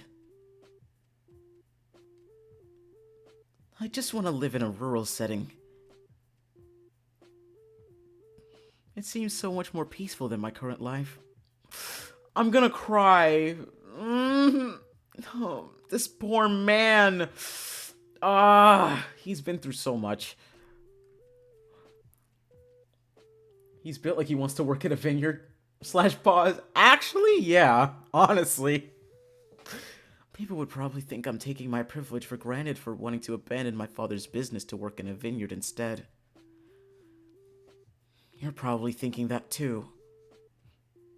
Not at all. I think you should follow your dreams, Vernon. You'd be a lot happier and more passionate. If you want to work at a vineyard, just do it. But I can't just step down as CEO of my company. That would disappoint my father deeply. Respectfully? No, not even respectfully. Disrespectfully. Fuck your father, honestly. Fuck what he thinks. He literally verbally and emotionally abuses you every day. Because of what your brother did. Like, bro, if you don't grow a spine and quit, your father's gonna be fine. He's already retired. Just get someone else to do it. Who cares about quote-unquote family responsibility? Fuck your family. They don't care about you. And fuck, they've made you not care about you. Jesus Christ. I'm not saying you should get rid of everything to start a new life. Maybe you can do farming as a side job and as a hobby. Just hire a few workers and start establishing your vineyard. Even though you're not physically working there for most of it, you might feel happy visiting your farm from time to time when you're free.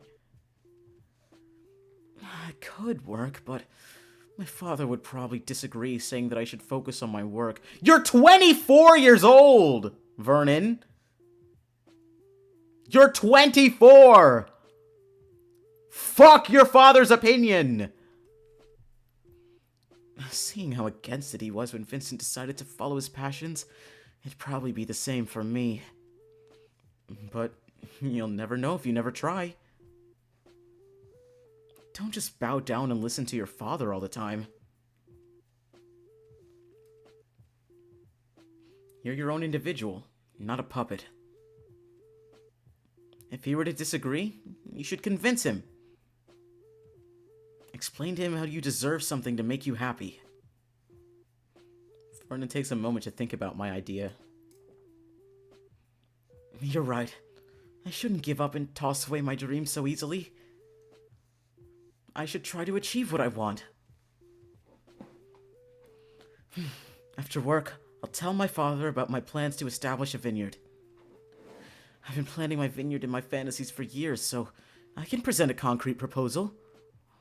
Hopefully my father will agree. And if he doesn't, do that shit anyway. You're an adult. And I hope everything goes well for you. As if the weight of the world has been lifted off of his shoulders, Vernon smiles at me. Thank you for your encouragement.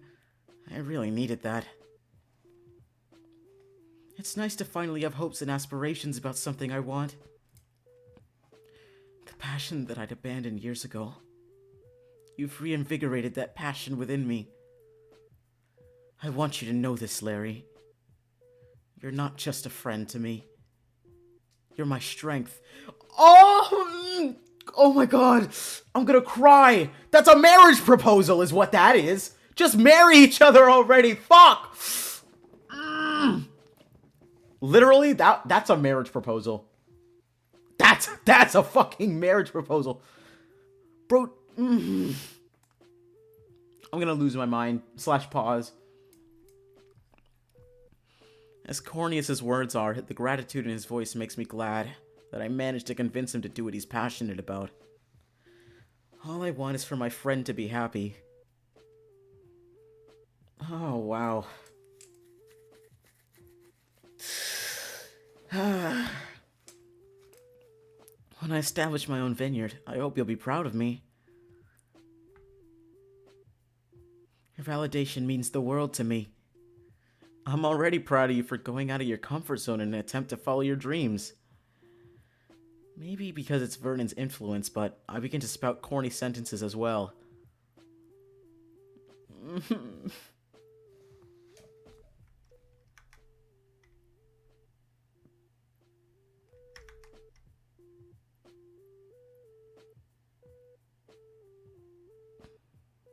Please, just date already. What the fuck? What the fuck? What? What? What was that?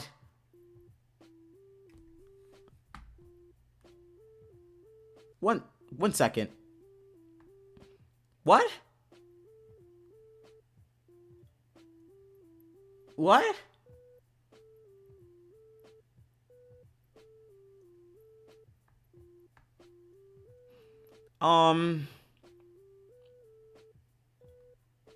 All right.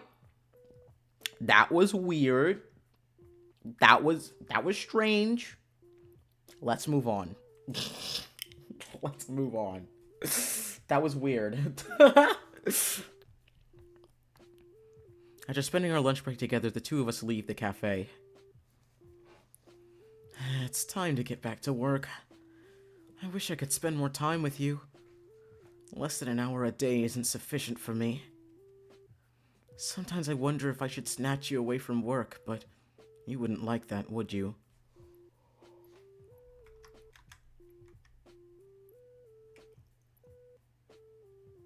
You can snatch me away from work anytime, Vernon.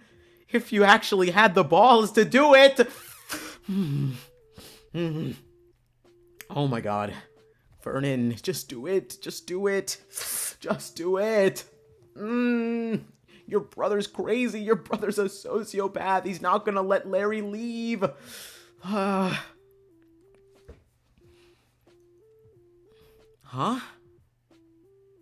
Not knowing how to respond to the question, I just stare at him, perplexed. Sorry for saying something odd. I just wanted to tell you how I feel. Out of all the friendships I've had, none of my friends have said those kinds of words to me. Probably because this isn't just a friendship, Larry. God, you're so fucking dense. But knowing Vernon and how he can say corny things so easily, it probably doesn't mean much to him. God, you're so fucking dense, Larry!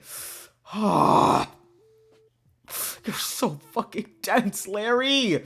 How? How are you this tense? No!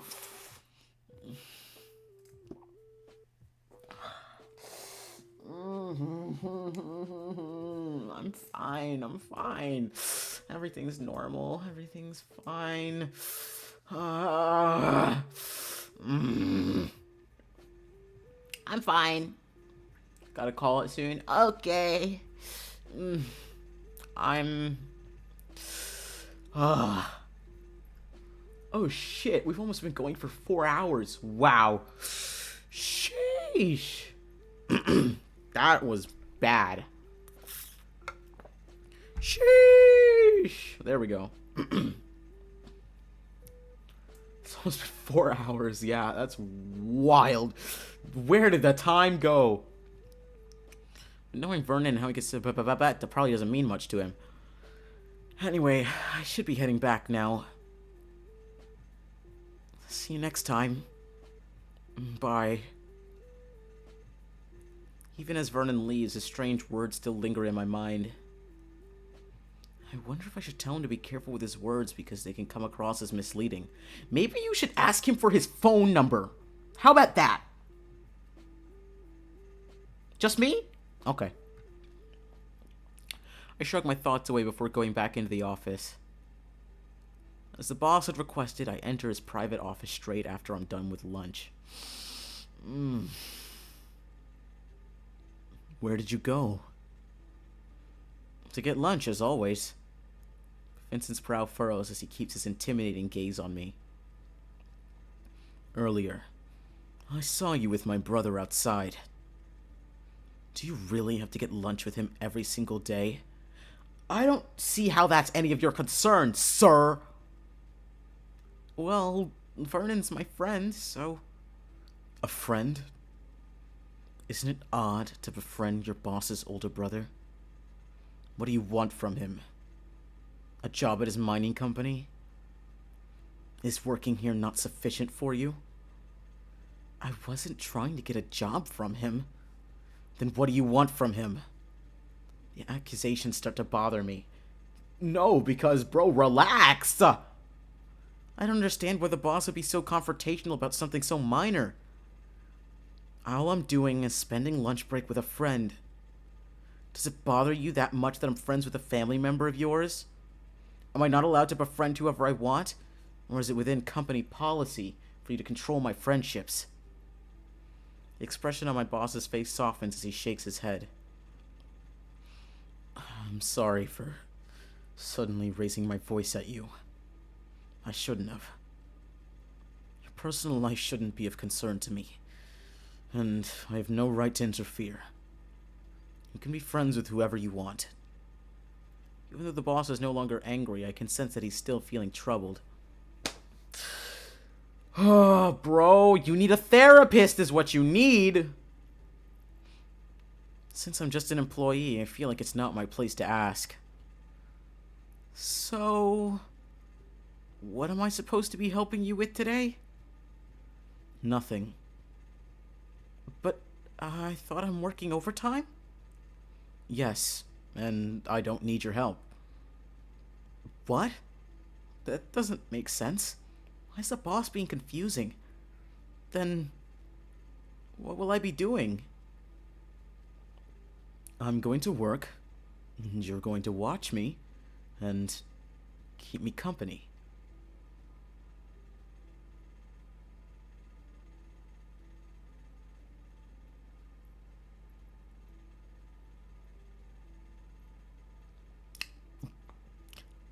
I'm not gonna laugh. I'm not gonna laugh. This man is pathetic. This is a boy fucking failure is what he is. Slash neg. Slash derogatory boy failure. Usually I love me a good boy failure. Someone call his father. No, right. Someone call his fucking father. Someone call his father. I had to pause to decipher his odd request. Sir, are you feeling lonely? Don't make it sound as though I'm desperate for companionship. I'm not. Could have fucking fooled me. It's just that the room feels more comfortable to be in whenever you're around. Oh, I understand. Larry, don't fucking encourage him. Shut it down. No, I don't understand at all. No, right! I've worked at several different companies before, but never have I ever had a boss to tell me to keep them company because I make them comfortable. I catch Vincent nodding off before jolting himself awake. What? Maybe he's saying strange things because he's exhausted. He has been working a lot after all. Sir, you should just head home if you're tired. No, I still have things to do. And I don't want to go home because you won't be there. Go fuck yourself, bro. Literally, I was going to say something I'm not allowed to say. I want you dead. I want you dead. I hope a very violent crime befalls you. Boss said another strange thing. He must really be tired. I'm just gonna take a short nap. Understood, Mr. Zircon.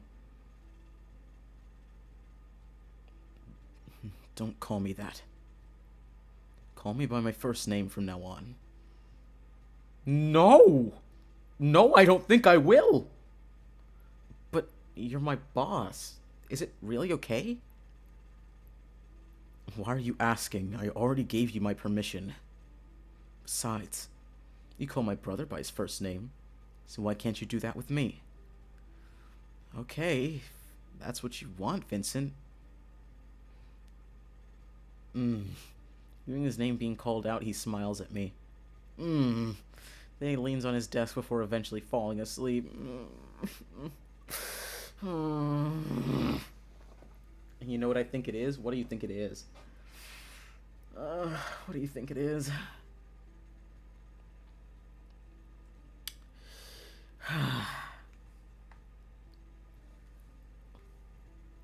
He isn't used to anyone giving his brother attention. Wait, no, wait, you might be cooking. You're cooking. Right, because everyone used to pay attention to him all the time when they were younger. Oh, wow. And now that he's getting attention, oh, wow. That's crazy. Bro is a grade A sociopath, bro. Oh my god. Could it be that the reason he's acting strange is because he wants me to be his friend? That explains why he wants me to be less formal with him. Vernon did say it's hard for him to make genuine connections, so maybe it's the same for Vincent. Is this what people mean when they say it's lonely at the top? It's a bit pitiful when you think about it. Somehow even more pitiful than me. I ponder my thoughts for a bit. Rather than standing around, I decide to occupy myself. Vincent said that I didn't need to help him, but there must be something that I could do. Maybe I should water the indoor plants. I go and examine one of the potted plants to see if it's dry. After touching the leaves, I realize that it's fake. Common Larry L. Common Larry L. Bro tried to water the fake plants. What a fucking idiot. Fucking loser. Never mind. While wondering what to do, my gaze lands on my boss. Slowly, I find myself walking towards him. Larry, I'm simply tolerating you right now. Don't do this. Don't do this, Larry. Larry! I brush away the hair on his forehead to slick it back up to its place. He looks so peaceful when he's sleeping. There's a sense of comfort knowing that Vincent would willingly show me this vulnerable side. I guess he really trusts me. Wow. Even in his unconscious state, Vincent's looks are captivating. I've always found my boss to be pretty. Since he's asleep, I'm able to use the opportunity to stare at his face. Larry, please don't do this. Don't do this, Larry. Don't do this. He'd probably tease me nonstop about this if he were to be awake. The boss shifts in his seat, making me jump back in surprise. His eyes shoot open before turning to look at me. He sensed you. He could smell you. Did you just touch my hair? I'm so sorry. No, it's alright. I don't mind it. Knowing that Vincent isn't mad at my actions, I let out a breath of relief. Why did I even do that to my boss in the first place? What's wrong with me? I don't know, Larry! What is wrong with you? Sorry for disturbing your nap. No, I need to get up anyway. Work won't finish by itself, after all. I know you said you don't need help, but please do let me know if there's anything I can do. I will. I end up spending the whole day staying by the boss's side. Alright. Oh, wow. They're both here? I'm gonna save that for next time. I'm saving that for next time. I'm saving that for next time.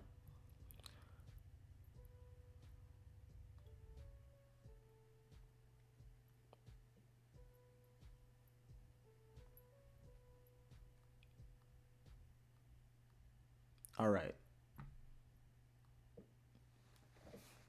Yippee! Oh, wait. This freaking browser source. I'm just gonna move that out of the way for a bit.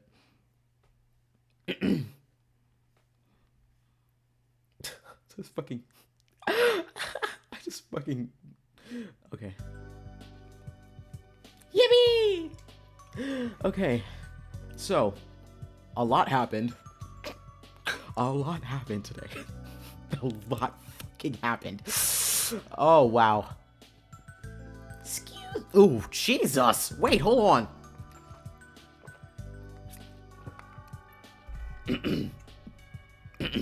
Excuse me. Yeah, that's not coming back for a bit. I think I strained my voice, maybe.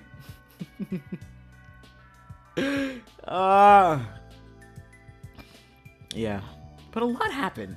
A lot definitely did happen. That was a lot of plot. Maybe. Okay. I strained my voice. I did. I did. I admit it. I admit it. I strained my voice. But we learned more about Vernon, the baby girl. The baby girl, Vernon. He just wants to be happy. And Vincent is a fucking psycho. Bro needs medication. Bro needs to be put into the rubber room. He is a chronic gaslighter. I know bro is probably actually lonely, but this is not the way to go about it. Especially since he's just genuinely toxic. At first, right? At first it was just like, oh, he's just a teasing guy. He's just a douchebag, right? Just like the title says, he's a douche, you know? But he's actually mentally unstable. Bro needs help. Bro needs help. So,